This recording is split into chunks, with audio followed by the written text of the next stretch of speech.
თუ უკრაინამ რამე დაამტკიცა რუსეთთან ომის დროს, ეს არის ის, რომ ის კვლავ და კვლავ დაარტყამს დაუცველ სამიზნეებს, სანამ რუსეთი ვეღარ გამოიყენებს თავის რესურსებს. ამჟამად ნოვოროსიისკი ისეთივე დაუცველია, როგორც შეიძლება იყოს. უკვე დაახლოებით 1 თვის წინ გამანადგურებელი დარტყმის მსხვერპლი, ეს მნიშვნელოვანი შავი ზღვის პორტი, კვლავაც გიგანტურ ცეცხლის ბურთშია გახვეული. და რუსეთის პრობლემებს ისიც ემატება, რომ მისი ერთ-ერთი ფრეგატი ბოლო უკრაინული დარტყმით ფართოდ არის გაგლეჯილი. დავიცვალთ იმ ფრეგატით. 6 აპრილს უკრაინის უპილოტო სისტემების ძალების ხელმძღვანელმა რობერტ ბროვდიმ ტელეგრამზე გამოაქვეყნა განცხადება უკრაინელი დრონების ოპერატორების მიერ განხორციელებული ბოლო დარტყმის შესახებ. კიდევ ერთხელ ყურადღება გამახვილებულია შავი ზღვის ზღვის ფლოტზე ნოვოროსიისკის პორტში, სადაც რუსეთმა ეს ფლოტი გადაიყვანა 4 წლიანი წარუმატებლობის შემდეგ. უკრაინის დრონებმა გაანადგურეს ერთ-ერთი ყველაზე მნიშვნელოვანი საბრძოლო გემი, რაც რუსეთს დარჩა. ჩვენ არ ვართ ანტივას, რაკეტები გზეში, დრონები მიზანში. პოეტურად თქვა ბროვდიმ, სანამ შეცდომით დაასახელებდა უკრაინის მიერ დაზიანებულ გემს, როგორც ადმირალ გრიგოროვიჩს. ასე არ იყო. უკრაინის დრონებმა რეალურად დააზიანეს ადმირალ მაკაროვი ოპერაციაში, რომელიც ბროდის თქმით უპილოტო სისტემების ძალების პირველ ცენტრსა და უკრაინის უსაფრთხოების სამსახურს, ანუ SBU-ს შორის კოორდინაციის შედეგი იყო. უკვე სერიოზულ დაზიანებას კიდევ უფრო დაამძიმა ბროვდიმ, როცა გაამხილა, რომ უკრაინის დრონების მიერ დაზიანებული სამხედრო გემი აღჭურვილი იყო საჰაერო თავდაცვის სისტემებით, მაგრამ ამ სისტემებმა სრულად ვერ შეასრულეს ერთადერთი ამოცანა, რისთვისაც ისინი შექმნილია. საჰაერო თავდაცვის რაკეტები უშუალოდ ფრეგატის ბორტიდან გაუშვეს მიზნისკენ მიახლოებისას, თუმცა ეს ვერ გახდა დაბკოლება და დრონმა მაინც შეძლო ცურავი ნამსხვრევისთვის დაზიანების მიღება. ცურავი ქეცი.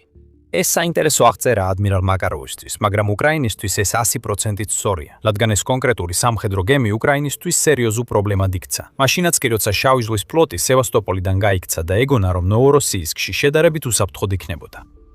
როგორც Defense Express თავის მასალაში, უკრაინის ბოლო დარტყმის შესახებ იუწყება. ადმირალ მაკაროვი არის მხოლოდ პროექტ 11356 არბუროსნის კლავესნიკის კლასის 3 ფრეგატიდან ერთ-ერთი, რომელიც რუსეთმა აშენა. რაც მას შავი ზღვის ფლოტის იმ ძალიან ცოტა სამხედრო გემთაგან ერთ-ერთად აქცევს, რომელსაც შეუძლია კალიბრის ტიპის საკრუიზო რაკეტების გაშვება უკრაინის მიმართულებით. ეს დამანგრეველი რაკეტები ხშირად გამოიყენება უკრაინის ქალაქებსა და ინფრასტრუქტურაზე თავდასხმაზე თავდასხმებისას. მაქსიმუმ 2500 კილომეტრის, ანუ დაახლოებით 1550 მილის სიშორით, კალიბრს საკმარისზე მეტი მანძილი აქვს, რომ ნოვოროსიისკიდან გაუშვან და უკრაინაში თითქმის ნებისმიერი მიზანი დააზიანონ. როდესაც ის მიაღწევს მიზანს, რაკეტა 450 კილოგრამიან, ანუ დაახლოებით 992 ფუნტიან საბრძოლო ქობინს აწვდის. მისი შეჩერება წარმოუდგენლად რთულია, რადგან ეს არის რელიეფთან ახლოს მოძრავი ფთოსანი რაკეტა, რომელსაც ზებგერითი სიჩქარის განვითარება შეუძლია. უკრაინის ომში კალიბრის რაკეტების გამორიცხვა პრიორიტეტულია. რა შეიძლება იყოს ამაზე უკეთესი გზა, ვიდრე იმ რამდენიმე გემიდან ერთ-ერთზე დარტყმა, რომელიც რუსეთს დარჩა და რომელსაც ამ რაკეტების გაშვება შეუძლია. Defense Express-ის თქმით, ადმირალ მაკაროვი იყო შავ ზღვაში ბოლო მოქმედი სამხედრო გემი, რომელსაც კალიბრის ფრთოსანი რაკეტების გაშვება შეეძლო. ისი განადგურება თუ ვივარაუდებთ, რომ უკრაინამ შეძლო გემი სამუდამოდ გამოიყვანა მწყობრიდან, პუტინისთვის სერიოზული დათმა იქნება, რადგან ის ცდილობს შეინარჩუნოს საჰაერო კამპანია, რომლის ფარგლებშიც რუსეთმა მხოლოდ მარტში 138 რაკეტა გაუშვა უკრაინის მიმართულებით. საოცარია, რომ ეს დიდი რაოდენობა წინა თვესთან შედარებით 52%-ით შემცირდა, რაც კიდევ ერთხელ აჩვენებს, რამდენად ინტენსიური გახდა რუსეთის რაკეტების კამპანია. ადმირალ მაკაროვზე მიყენებული ზიანის მასშტაბი ჯერ კიდევ შეფასების პროცესშია, მაგრამ თუ გავრცელებული კადრები რაიმე მინიშნებას იძლევა, უკრაინამ შესაძლოა რუსეთის ერთ-ერთი ყველაზე მნიშვნელოვანი სამხედრო გემი გამოთიშა. 2 წუთიან ვიდეოში, რომელიც დარტყმის გამოცხადების შემდეგ გამოქვეყნდა, უკრაინა აჩვენებს, როგორ მოხვდა მისი დრონები რუსულ ფრეგატს, ასევე სხვა ობიექტებს, რომელთა შესახებაც მოგვიანებით ვისაუბრებთ. ჩვენ ხედავთ, როგორ ისვრის ადმირალ მაკაროვის სასოწარკვეთილებაში საჰაერო თავდაცვის რაკეტებს, რომლებიც ახლოსაც კი არ მიდიან უკრაინული დრონებისკენ, რომლებიც რუსულ გემს უახლოვდებიან. ამ ვიდეოში ასევე ჩანს გარკვეული მინიშნებები იმ კონკრეტულ დრონებზე, რომლებიც უკრაინამ ამ თავდასხმაში გამოიყენა. ჩანს, რომ უკრაინის დრონს საკმაოდ დიდი საბრძოლო ნაწილი აქვს, რაც FP1-ისა და FP2-ის ყველაზე სავარაუდო კანდიდატებად აქცევს. FP1 უფრო სავარაუდოა ამ ორს შორის, რადგან მანძილი, რომელიც უკრაინის დრონებს ნოვოროსიისკამდე უნდა დაფარონ, იმდენად დიდია, რომ FP2 ნაკლებად სავარაუდო არჩევანია. უკრაინას არ დაუდასტურებია, რომელი დრონი გამოიტანა, მაგრამ თუ ეს FP1 იყო, ეს ნიშნავს, რომ უკრაინამ რუსეთის შავ ზღვაში დარჩენილ ბოლო კალიბრის რაკეტებით აღჭურვილ ფრეგატს დაარტყა. დრონით, რომელსაც შეუძლია 1600 კილომეტრი, ანუ 984 მილი დაფაროს და მიიტანოს საბრძოლო ქობინი, რომლის წონა 120 კილოგრამამდე, ანუ 260 ფუნტზე მეტია. ეს საკმაოდ დიდი დამანგრეველი ძალაა და თუ სწორად იქნება გამოყენებული, შეიძლება სრულიად საკმარისი იყოს ადმირალ მაკაროვის მწყობრიდან გამოსაყვანად. დრონის ტიპის მიუხედავად, რასაც აქ ხედავთ, კისაც აქ ხედავთ კიდევ ერთი ძლიერი დათქმა რუსეთის შავი ზღვის ფლოტის წინააღმდეგ. და მოდი ვაღიაროთ, ეს ფლოტი თავიდანვე არც ისე კარგად იყო. როცა ვლადიმერ პუტინმა უკრაინაში შეჭრა დაიწყო, შავი ზღვის ფლოტი რუსეთის მთავარი კოზირი უნდა ყოფილიყო. უკრაინას რეალური საზღვაო ძალა არ ჰქონდა. რამდენიმე საპატრულო ხომალდი და ნაღმოსანი ხომალდები საკმარისი არ იქნებოდა იმისთვის, რომ წინააღმდეგობა გაეწიათ იმ სარაკეტო და სხვა საბრძოლო ხომალდებისთვის, რომლებიც რუსეთს შეეძლო მოეყვანა. რუსეთს შეეძლო ამ ხომალდების გამოყენებით უკრაინაზე სურვილისამებრ დაესხა თავს. მას შეეძლო დაემყარებინა კონტროლი შავ ზღვაზე, შეეჩერებინა უკრაინის მარცვლეულის ექსპორტი, რითაც კიევს ჩამოართმევდა მილიარდობით დოლარს, რომელსაც ომისთვის გამოიტანებდა და უზრუნველეყო უსაფრთხო გზა შავი ზღვის გავლით, რათა ჯარები გადმოესხა ანექსირებული კირიმიდან უკრაინის კონტინენტურ ნაწილზე. ყოველ შემთხვევაში ასეთი იყო გეგმა. ყველაფერი კარგად არ წარიმართა. 4 წელზე მეტი ომის შემდეგ რუსეთი შავი ზღვის დომინირებამდე ისეთივე შორსაა, როგორც კი შეიძლება იყოს. უკრაინამ დაამტკიცა, რომ ჩქვიანურად შერწყმული რაკეტები და დრონები, რომელთაგანაც უკანასკნელებს ომის განმავლობაში კიდევ უფრო სახიფათოება დავითარებდა, სრულიად საკმარისი აღმოჩნდა რუსეთის ოდესღაც საშიშ ფლოტთან გასამკლავებლად. ეხლა შავ ზღვაში და კონკრეტულად ნოვოროსიისკში მომწყვდეული ეს ფლოტი სრულიად უმწეოდ იქცა და მხოლოდ უკან დახევასა და იმედის ქონასღა შეუძლია, რომ უკრაინის შემდეგი იერიში მათ არ შეეხებათ. შავი ზღვის ფლოტის მესამედზე მეტი გაანადგურა ქვეყანა, რომელსაც საკუთარი ნამდვილი საზღვაო ფლოტი საერთოდ არ გააჩნია. ადმირალ მაკაროვი მხოლოდ გაზრდის ამ შემზარავ სტატისტიკას, თუ უკრაინის ბოლო იერიში საკმარისი აღმოჩნდა გემის გასანადგურებლად. რუსეთმა არაერთხელ დაამტკიცა, რომ სრულიად უუნაროა გაუმკლავდეს ასიმეტრიულ ტაქტიკას, რომელსაც ახლა უკრაინა იყენებს შავი ზღვის ფლოტის წინააღმდეგ. ამ ფლოტის გავლენა უკრაინის ექსპორტზე ახლა უმნიშვნელოა. უკრაინამ წარმატებით განდევნა რუსეთის სამხედრო გემები თავისი ექსპორტის არხებიდან. ახლა როგორც ხედავთ ადმირალ მაკაროვის დარტყმის მაგალითზე, უკრაინა ყურადღებას ამახვილებს შავი ზღვის ფლოტის იმ რამდენიმე გემზე, რომლებიც შორიდან უკრაინის მატერიკზე დარტყმის უნარს ფლობენ. სარაკეტო კრეისერები და ფრეგატები, რომლებიც კალიბრის ტიპის რაკეტების გაშვების უნარს ფლობენ, ამ სამხედრო გემებს შორის არიან. თუ უკრაინა შეძლებს მათი განეიტრალებას, შავი ზღვის ფლოტი რუსეთისთვის სირცხვილიდან სრულად უნიშნავო ძალად გადაიქცევა უკრაინის ომში. მაგრამ როცა ადმირალ მაკაროვი იწვის, შავ ზღვაში სიტუაცია კიდევ უფრო გამწვავდა. გემებზე თავდასხმების მიღმა უკრაინამ რუსეთს კიდევ უფრო დიდი პრობლემა შეუქმნა. პრობლემა, რომელიც უკვე სერიოზულ სირთულეებს იწვევდა რუსეთის ნავთობის ინდუსტრიაში და რომელიც კიდევ უფრო გამწვავდება შავი ზღვის მეორე ობიექტის გამო, რომლის შესახებაც ბროუდიმ 6 აპრილის განცხადებაში ისაუბრა. მაგრამ სანამ ამაზე გადავიდოდეთ, მცირე შენიშვნა. თქვენ უყურებთ სამხედრო შოუს. თუ ჯერ არ გაქვთ გამოწერა, ახლა იდეალური დროა ხილაკზე დააჭიროთ. ახლა ადმირალ მაკაროვი შავი ზღვის ფლოტისთვის დიდი დანაკარგია. რუსეთისთვის ბევრად უფრო მნიშვნელოვანია შავი ზღვის სივაშის თვითმაღლადი ნავთობის საბურღი პლატფორმა, რომელსაც უკრაინის უპილოტო სისტემების ძალებმა ასევე დაარტყეს უკრაინის საზღვაო ძალების დახმარებით. როგორც ჩანს, უკრაინული საპატრულო ნავები, რომლებიც რუსეთს შავი ზღვის ფლოტით უნდა გაენადგურებინა, კიდევ ერთხელ ამტკიცებენ საკუთარ მნიშვნელობას, თუმცა რეალურ ზიანს დრონები აყენებენ. უკრაინული დარტყმის შესახებ თავის ანგარიშებში კიევის პოსტი არნიშნავს, რომ ვიდეო, რომელიც ადრე ვახსენეთ, შუა ნაწილში იცვლება და ადმირალ მაკაროვზე თავდასხმის ჩვენებიდან გადადის სხვა კადრებზე. შემდეგ ის ასახავს, თუ როგორ განახორციელეს უკრაინის დრონებმა ძირითადი და მეორეული დათმები სივაშის ნავთობის პლატფორმაზე. იმ კადრებიდან ხედავთ, რომ ეს ნავთობის პლატფორმა ისეთივე სამხედრო სამიზნეა, როგორც ნებისმიერი სხვა, რომელსაც უკრაინა შეიძლება დაარტყას რუსეთის ნავთობის ინდუსტრიის დასაზიანებლად. ვიდეოში ნაჩვენებია, როგორ გადააქცია რუსეთმა ეს პლატფორმა საჰაერო თავდაცვის რადარების განთავსების ადგილად. ეს იყო უკრაინის სამიზნეები ამ დარტყმაში და მან რამდენჯერმე დაარტყა ამ სამიზნეებს. კადრები გადაღებულია თვითონ დრონების პერსპექტივიდან, როცა ისინი ეჯახებიან სივაშის პლატფორმას. ვიდეოში ასევე ჩანს მოკლე კადრები, სადაც, როგორც ჩანს, პატარა ნავები ან უპილოტო ზედაპირული ხომალდებია. მეორე ვარიანტი უფრო სავარაუდოა, რაც მიუთითებს, რომ უკრაინამ თავისი საზღვაო დრონები გაგზავნა საბურვი პლატფორმაზე, ხოლო იქიდან გაუშვეს FPV დრონები, რათა დაესხნენ პლატფორმაზე განთავსებულ საჰაერო თავდაცვის რადარებს. ჩვენ ვიცით, რომ უკრაინას ეს შესაძლებლობა აქვს. უკვე თებერვალში United-24 მედიამ გაავრცელა ინფორმაცია, რომ უკრაინამ შეიმუშავა საზღვაო დრონები, რომლებიც ფაქტობრივად დედაგემების როლს ასრულებენ FPV დრონებისთვის. საზღვაო დრონი გადააქვს. FPV დრონები საჭირო ადგილამდე ფარავს უზარმაზარ მანძილებს, რასაც FPV დრონები დამოუკიდებლად ვერ შეძლებდნენ. შემდეგ ისინი უშვებენ FPV-ებს. როგორც ჩანს, სივაშის პლატფორმამ სწორედ ამ ტიპის თავდასხმის სრული ძალა იგრძნო, რაც კიდევ ერთხელ უსვამს ხაზს იმ გენიალურ ასიმეტრიულ ტაქტიკებს, რომელსაც უკრაინა შავი ზღვის რეგიონში იყენებს. ნიშნულოვანი რუსული სამხედრო გემი იწვის.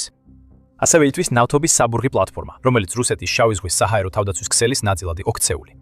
მაგრამ თუ ფიქრობ, რომ ეს ყველაფერი იყო, რაც უკრაინამ შავი ზღვის რეგიონში ბოლო რამდენიმე დღის განმავლობაში გააკეთა, ძალიან ცდებით. ამ ყველაფრის გარდა უკრაინამ მასიური დატყმა მიატენა ნოვოროსიისკის შეშკარის ნავთობის ტერმინალს, რის შედეგადაც გავრცელებული ინფორმაციით პორტის ორი მთავარი პირსი და რამდენიმე მილსადენის საკონტროლო კვანძი განადგურდა. დარტყმამ სრულად შეაჩერა ნავთობის დატვირთვა ამ პორტში, რაც თავის მხრივ სერიოზულ ზიანს აყენებს რუსეთის ნავთობის ექსპორტის სექტორს, რომელიც უკვე რამდენიმე კვირაა პრობლემებს განიცდის. ამ სირთულეებს ისევ დაუბრუნდებით მას შემდეგ, რაც თავად შეშკარის დარტყმას განვიხილოთ. კიევის პოსტის მიხედვით, უკრაინის შეტევამ შეშკარის ნავთობის ტერმინალზე ისეთი დიდი ხანძარი გამოიწვია, რომ ისინი კოსმოსიდანაც ჩანს. თუმცა ეს არ არის ის, რაც პუტინს ნამდვილად დააფიქრებს. პირდაპირ ვთქვათ, ის უკვე ეჩვევა უკრაინის დრონებს, ან შეიძლება ითქვას დრონების ნამსხვრევებს, რომლებიც დიდ ხანძრებს იწვევენ, თლიან ობიექტებს ფარავენ და ცას კვამსა და ნაცასში ახვევენ. არა, რაც ნამდვილად დააფიქრებს რუსეთის ლიდერს არის ის, რომ უკრაინამ სამიზნე დაიღო ნავთობის ტერმინალი, რომელიც ზოგიერთი ცნობით რუსეთის ნედლი ნავთობის ექსპორტის 25-დან 35%-მდე ამუშავებს, მათ შორის ურალებიდან, სიბირიდან და ყაზახეთიდან წამოსულ ნავთობსაც. როდესაც სრულად ფუნქციონირებს, შაშკარის შეუძლია თვეში 3-დან 3,2 მილიონ ტონამდე ნავთობის გადამუშავება. მართალია ეს მშვიდობიანი დროის მაჩვენებლებია, მაგრამ კიევის პოსტის განმარტებით, მაშინაც კი როცა უკრაინის ომი მძვინვარებს, შაშკარი რუსეთის ნედლი ნავთობის საერთო ექსპორტის დაახლოებით 20%-ს შეადგენს. სხვა სიტყვებით, რო თქვათ, ეს არის რუსეთის ნავთობის ერთ-ერთი მთავარი ჰაბი. და რომ დავინახოთ, რამდენად მნიშვნელოვანია ეს, შეგვიძლია სწრაფად გამოვთვალოთ. ავიღოთ 3 მილიონი ტონა ნედლი ნავთობი თვეში, როგორც საწესი მაჩვენებელი. ლუიზიანას შუა კონტინენტის ნავთობისა და გაზის ასოციაციის მიხედვით, 1 მეტრული ტონონა უცხოური ნედლი ნავთობი უდრის 6,99 ბარელს. აპრილის ორში რუსეთის მთავარი ნავთობის ბრენდი ურალის ნედლი ნავთობი მიაღწია მაღალ ფასს, $116.05 ბარელზე. ასე რომ 3 მილიონი ტონის 6,99 ბარელზე გამრავლებით მივიღებთ 20,97 მილიონ ბარელს ნედლი ნავთობისას, რომელსაც შაშკარისები ყოველ თვე დაამუშავებენ. ამ რიცხვს რომ $116.05-ზე გავამრავლებთ, მივიღებთ თვეში $2.4 მილიარდ მეტს. აი რამდენად ღირებულია შაშკარისი რუსეთისთვის. და ამჟამად ის გაჩერებულია და იწვის, რადგან უკრაინის დრონებმა პირდაპირ დათმობები მიაყენეს ნავთობის აუზს. ეს დათმობები განხორციელდა როგორც ჩანს უკრაინის ყველაზე მასშტაბური ერიშის ფარგლებში, რომელიც დღემდე ნოვოროსიისკის პორტზე განხორციელებულა. კიევ-პოსტის ცნობით, ამ ბოლო თავდასხმაში დაახლოებით 50 დრონი მონაწილეობდა, რაც ერთ სამიზნეზე ძალიან დიდი რაოდენობაა. ეს გვიჩვენებს, რომ უკრაინას მტკიცედ აქვს გადაწყვეტილი რუსეთის ნავთობზე დარტყმა, რადგან ასეთი მასშტაბის დრონების გაშვებას მხოლოდ მაშინ გამოიყენებდა თუ სურდა დაეზღვია, რომ მინიმუმ რამდენიმე მათგანი რუსეთის საჰაერო თავდაცვას გაარღვევდა და სამიზნეებს მიაღწევდა. ცეცხლი, რომელიც იმდენად ძლიერად ანთია, რომ კოსმოსიდანაც ჩანს, იმის მტკიცებულებაა, რომ უკრაინამ წარმატებას მიაღწია. კიდევ ერთხელ, უკვე მეოთხედ, ბოლო 6 თვეში. ამ საკითხს მალე დაუბრუნდებით, მაგრამ ჯერ გახსოვთ, ვახსენეთ, რომ რუსეთი ამჟამად საკმაოდ სერიოზულ პრობლემებს აწყდება ნავთობის ექსპორტთან დაკავშირებით. ეს იყო ჩვენი პატარა მინიშნება, რომ შეშკარისზე დარტყმა სულაც არ არის ერთჯერადი შემთხვევა. სინამდვილეში ბოლო 1 თვის განმავლობაში უკრაინამ ერთის შემდეგ მეორე დარტყმა მიაყენა რუსეთის ნავთობის ექსპორტის ტერმინალებს, როგორც შავ ზღვაში, ასევე ბალტიის ზღვაში, რაც უკვე აშკარა კამპანიად იქცა რუსეთის ყველაზე მნიშვნელოვან ფინანსურ არტერიაზე, რაც ომის განმავლობაში აქამდე არ გვინახავს. უკრაინის დრონებმა მარტის მეორე ნახევრის დიდი ნაწილი პრიმორსკისა და უსლუგას მიზანში ამოიღეს, რომლებიც რუსეთის ნავთობის ექსპორტის ტერმინალებია ბალტიის ზღვის რეგიონში. ერთად აღებული ეს პორტები რუსეთის ნავთობის ექსპორტის სიმძლავრის 40%-ს შეადგენს. დაახლოებით 2 მილიონი ბარელი დღეში, ანუ დაახლოებით 60 მილიონი ბარელი თვეში ვეღარ ტოვებს ბალტიის პორტებს, რადგან ისინი კვლავ იწვის და ნაწილობრივ მაინც დახურულია, სანამ სარემონტო სამუშაოები მიმდინარეობს. ოსტუგაში ხანძრები იმდენად მასშტაბური იყო, რომ ისინი ფინეთშიც კი ჩანდა, იუწყება Moscow Times.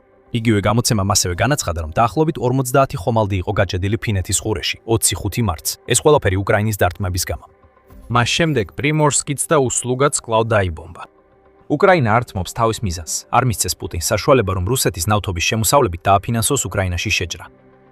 TVP World-ის ინფორმაციით, უკრაინის მიერ რუსეთის ნავთობის ობიექტებზე მუდმივმა იერიშებმა უკვე თითქმის $1 მილიარდი ნავთობის მოულოდნელი შემოსავალი გააქრო, რომელსაც კრემლი ელოდა ირანის მახლობლად ჰორმუზის სრუტის დახურვის შემდეგ. რუსეთმა უკვე დაკარგა $970 მილიონი შემოსავალი 29 მარტისთვის. უკრაინა კვლავაც უტევს რუსეთის ბალტიისა და შავი ზღვის პორტებს, ანადგურებს ნავთობის საცავებს და ამასთან ერთად აჩერებს ამ პორტების მუშაობას. ეს უკვე 1 თვეზე მეტი აგრძელდება და აშკარაა, რომ შეტევა შასკარის წინააღმდეგაც კი აჩვენებს, რომ უკრაინა არ აპირებს შენელებას. რუსეთის ნავთობი დაიწვება მანამ, სანამ გასაყიდი აღარ დარჩება და ეს ნიშნავს მილიარდების დაკარგვას საბრძოლო ფონდიდან, რომელიც სულ უფრო ცარიელი ხდება ომის გამო, რომელმაც უკვე იმდენი დაუჯდა რუსეთს, რომ პუტინი ახლა ოლიგარქებისგან ნანცეცებს თხოვს, რათა თავისი შეჭრა გააგრძელოს. ეს არის უკრაინის ნავთობის ტერმინალებზე დარტყმების მთავარი მიზანი. ფრეგატების განადგურება და საჰაერო თავდაცვის რადარების დაანგრევა პირდაპირ მაგალითებია იმისა, თუ როგორ ასუსტებს უკრაინა რუსეთის სამხედრო ძალას. მაგრამ სწორედ ამ ტერმინალებზე დარტყმებით აყენებს უკრაინა ნამდვილ ზიანს. ყოველი დოლარი, რომელსაც რუსეთი კარგავს, განსაკუთრებით ახლა, როცა ნავთობის ფასები წლების განმავლობაში არ ყოფილა ასეთი მაღალი, არის დოლარი, რომელიც ვერ დაიხარჯება რუსეთის საომარ მანქანაზე.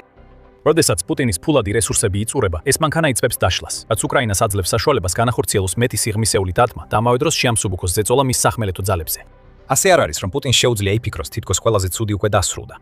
უკვე გითხარით, რომ უკრაინამ ბოლო 6 თვეში 4-ჯერ დაარტყა ნოვოროსის. ამ წინა დარტყმებიდან ყველაზე ბოლო იყო 2 მარტს და ისევ შასკარის ნავთობის ტერმინალს მიაყენეს დარტყმა. ამ დარტყმამ ტერმინალზე არსებული 7 ნავთობის ჩამტვირთველი მკლავიდან 6 გაანადგურა, როგორც კიევ ინდეპენდენტმა მაშინ გაავრცელა ინფორმაცია და ამის შედეგად მთელი პორტი დაიხურა. იგივე მოხდება ამ ბოლო თავდასხმის შემდეგაც. საინტერესოა, რომ ადმირალ მაკაროვი ადმირალ ესენთან ერთად ასევე მოხდა 2 მარტის ამ თავდასხმაში. შეფასებით ადმირალ ესენი ამ დათმის შემდეგ ვეღარ შეძლებს კალიბრის საკრუიზო რაკეტების გაშვებას. სავარაუდოდ სწორედ ამიტომ არ იყო ის სამიზნე ამ ბოლო თავდასხმაში. რაც შეეხება ადმირალ მაკაროვს, ის კვლავ დაზიანდა და უკრაინა აფასებს მიტანებულ ზიანს. ამ ფრეგატის კალიბრის შესაძლებლობები გამორთულია. უკრაინას აღარ ექნება სანერვიულო, როდესაც შავი ზღვის ფლოტი ამ ტიპის ფრთოსან რაკეტებს გამოიტანებს მის ქალაქებსა და მოსახლეობაზე. ასე რომ 6 აპრილამდე დღეები საკმაოდ ნაყოფიერია უკრაინისთვის. ფრეგატი დრონებმა დააზიანეს, ისევე როგორც საჰაერო თავდაცვის სისტემები ნავთობის საბურხ პლატფორმაზე. ბოლო სამიზნის განადგურება ნიშნავს, რომ ახლა უფრო უსაფრთხო საჰაერო კორიდორებია შავი ზღვისკენ, რაც თითქმის გარანტიას იძლევა, რომ უახლოეს მომავალში უკრაინის მხრიდან კიდევ მეტი სირმისეული დარტყმა იქნება. რაც შეეხება შაშკარის, ისევ იწვის. და ადრე თუ გვიან პუტინი მიხვდება, რომ რუსეთისთვის აღარ არის უსაფრთხო იმპორტი და ნავთობის ექსპორტი, და თუ თვითონ პუტინი ვერ მიხვდება, იმ ტანკერები, რომლებიც ამ პორტებიდან რუსულ ნედლ ნავთობს იტვირთავენ, აუცილებლად მიხვდებიან. მათ არ უნდათ რომ ნაკუწებად იქცნენ, მაგრამ არსებობს შანსი, რომ ასე მოხდეს, რადგან უკრაინა ახლა უკვე ჩვევად აქცევს რუსული პორტების განადგურებას. რატომ უნდა გარისკონ ტანკერებმა, თუ ეს კვლავ ხდება? ეს იმდენად ეხება ბალტიის ზღვის რეგიონში მყოფ გემებს, რამდენადაც შავი ზღვის გემებს. მან იყვირა და გაბრაზდა, და აი ასე ყველაფერი გაამჟღავნა. თვითონ პუტინიც კი აღიარებს ამას. რუსეთისთვის ყველაფერი დასრულებულია. ამ წუთებში ქვეყანაში რაღაც დიდი ხდება, რადგან სასტიკი სტატისტიკა გვიჩვენებს, რომ რუსეთი 100 წლის განმავლობაში ვერ აღდგება. რუსეთის ეკონომიკა კატასტროფულ მდგომარეობაშია. ის, რასაც ახლა ხედავთ, სასწორკვეთილი თავის მართლება და ყველაზე ცუდი ისაა, რომ უკრაინის ომის დასრულებაც კი არ იქნება საკმარისი, რათა რუსეთი გადაარჩინოს იმ ფინანსური უბსკრულიდან, რომელშიც მისმა ლიდერმა ქვეყანა ჩაითრია. ვლადიმირ პუტინმა ახლახან გაამჟღავნა ის, რასაც კრემლი წლების განმავლობაში მალავდა. და ეს ყველაზე პუტინურად გააკეთა, მიუთითა პრობლემაზე და შემდეგ ისე მოიქცა, თითქოს მასთან არაფერი აკავშირებს. სტატისტიკა არჩენებს, რომ ეკონომიკური ზრდა სამწუხაროდ უკვე 2 თვეა ზედიზედ იკლებს. საერთო ჯამში შიდა პროდუქტის მოცულობა იანვრიდან თებერვლამდე 1.8%-ით შემცირდა, განაცხადა პუტინმა ეკონომიკურ საკითხებზე შეხვედრისას ინტერფაქსის ინფორმაციით. რუსეთის პრეზიდენტმა დაამატა, წარმოება და ზოგადად სამრეწველო წარმოება, ისევე როგორც სისტემურად მნიშვნელოვანი სექტორი, როგორიცაა მშენებლობა, ზარალს განიცდიან. საბოლოოდ პუტინმა აღიარა იმ ომის გავლენა, რომელიც თავად დაიწყო და რომელიც მის ქვეყანას აზიანებს. მართალია, მან მხოლოდ 2026 წლის მხოლოდ პირველი 2 თვის შედეგები აღიარა. პუტინი უცნაურად ჩუმად იყო იმ ფაქტზე, რომ რუსეთის MŠP, ანუ მთლიანი შიდა პროდუქტი 2025 წელს მხოლოდ 1%-ით გაიზარდა, მას შემდეგ რაც 2 წლის განმავლობაში ზრდა 4%-ს აჭარბებდა, ხოლო 2024 წელს თითქმის 5%-ს მიუახლოვდა. მაგრამ პატარა ნაბიჯებიც ნაბიჯებია, თუნდაც პუტინი ამას გამოტოვებით აღიარებდეს. საბოლოოდ MSP-ს შემცირება პუტინის მიერ შექმნილი საომარი ეკონომიკის შედეგია და რამდენიმე წუთში ავხსნით, რა გავლენას ახდენს ეს კონკრეტული პუტინის გადაწყვეტილება რუსეთზე. კენ თავარი სტატისტიკა. 1.8%-იანი შემცირება, რომელსაც პუტინი იანვარსა და თებერვალში ასახელებს, ნიშნავს, რომ რუსეთის MŠP ამ თვეებში 1.8%-ით ნაკლები იყო ვიდრე იგივე თვეებში 2025 წელს. გაიხსენეთ, რაც ახლახან გითხარით იმ წლის ნელი ეკონომიკური ზრდის შესახებ და მიხვდებით, რომ ეს რუსეთისთვის ბევრად უფრო საზიანოა, ვიდრე ერთის შეხედვით ჩანს. რუსეთის MŠP აქტიურად მცირდება და არ ჩანს, რომ მალე გაუმჯობესდება. უკრაინა დღეს იუწყება, რომ რუსეთის ცენტრალურმა ბანკმა პირველი კვარტლისთვის MŠP-ს 1.6%-იანი ზრდა იწინასწარმეტყველა. ჰეი, ეს პროგრესია არა? შეიძლება არც ისე იყოს, რადგან რუსეთის მეცნიერებათა აკადემიის თქმით, 2026 წლის პირველ კვარტალში წლიური შემცირება 1.55% იქნება. ირაცაც ცდილობს ციფრების მანიპულირებას. ეხლა რატო უნდა გქონდეს რუსეთის ცენტრალურ ბანკს ინტერესი, პუტინი დააწყნაროს და განაცხადოს, რომ ზრდა მოდის. ამ კითხვაზე დაფიქრება თქვენთვის მოგვინდვია. ია, პუტინის კომენტარებს რომ დაუბრუნდეთ, მან მოიფიქრა რაიმე გენიალური გეგმა რუსეთის MŠP-ს ვარდნის შესაჩერებლად. რა თქმა უნდა არა. რუსეთის პრეზიდენტმა არც კი აღიარა, რომ შესაძლოა. უბრალოდ შესაძლოა. ქვეყნის ეკონომიკური მდგომარეობა ისეთი იყოს, როგორიც არის. იმიტომ რომ მან დაიწყო უკრაინაში შეჭრა, რომელიც უკვე 4 წელზე მეტია გრძელდება და კვლავაც გრძელდება. დღეს ველოდები დეტალურ ანგარიშებს მიმდინარე ეკონომიკურ მდგომარეობაზე და იმაზე თუ რატო არის მაკროეკონომიკური მაჩვენებლების დინამიკა ამჟამად მოლოდინებზე დაბალი.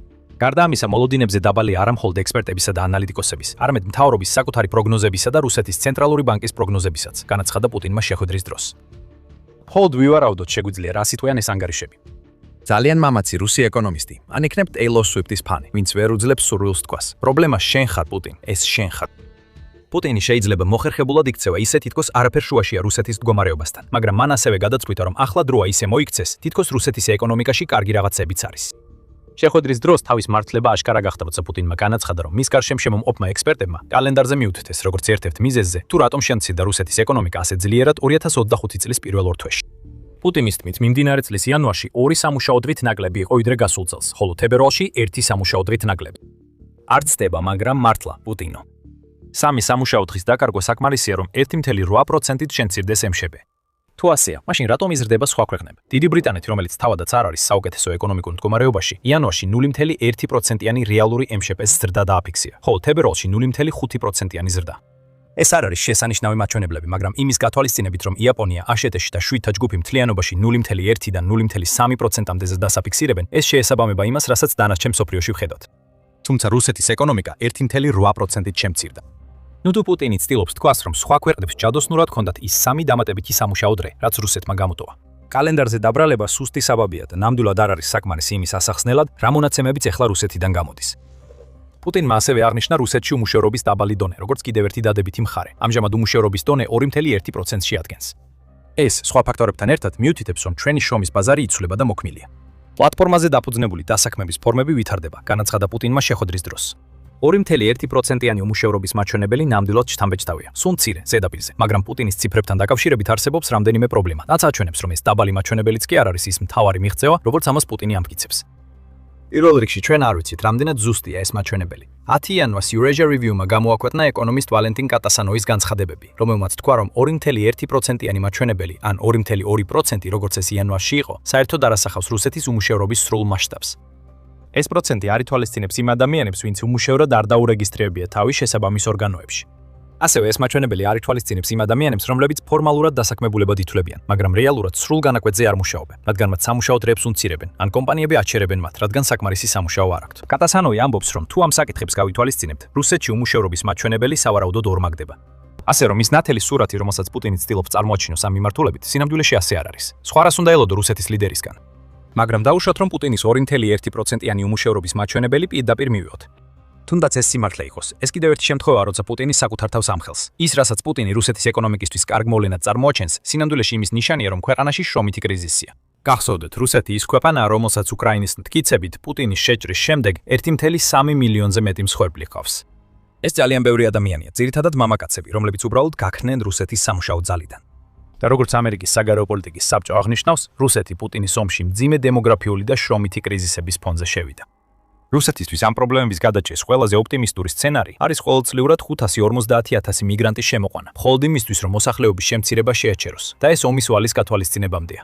შრომის დეფიციტის პრობლემის ნიშნები უკვე 2024 წელს იწყებდა გამოჩენას. საბჭოს თქმით, სწორედ ამ წელს რუსულმა სამუშაო პორტალმა Superjob-მა განაცხადა, რომ ქვეყნის კომპანიების 73% პერსონალის ნაკლებობა ჰქონდა. ეხლა Moscow Times-ის 16 აპრილის მასალაზე გადავინაცვლოთ. Times-ი უცხება, რომ რუსეთის ცენტრალური ბანკის გუბერნატორი ელვირა ნაბულინა აფრთხილებს, რომ რუსულ კომპანიებს ხელფასების გაზრდა უწევთ, რათა პერსონალისთვის კონკურენცია გაუწიონ შრომის ბაზარზე, რომელიც საკმარის არჩევანს უბრალოდ არ იძლევა. ეს გაზრდილი ხელფასები ამ კომპანიებისთვის წარმოების ხარჯებს ზრდის, რაც მომხმარებლებისთვის ფასების შოკს იწვევს.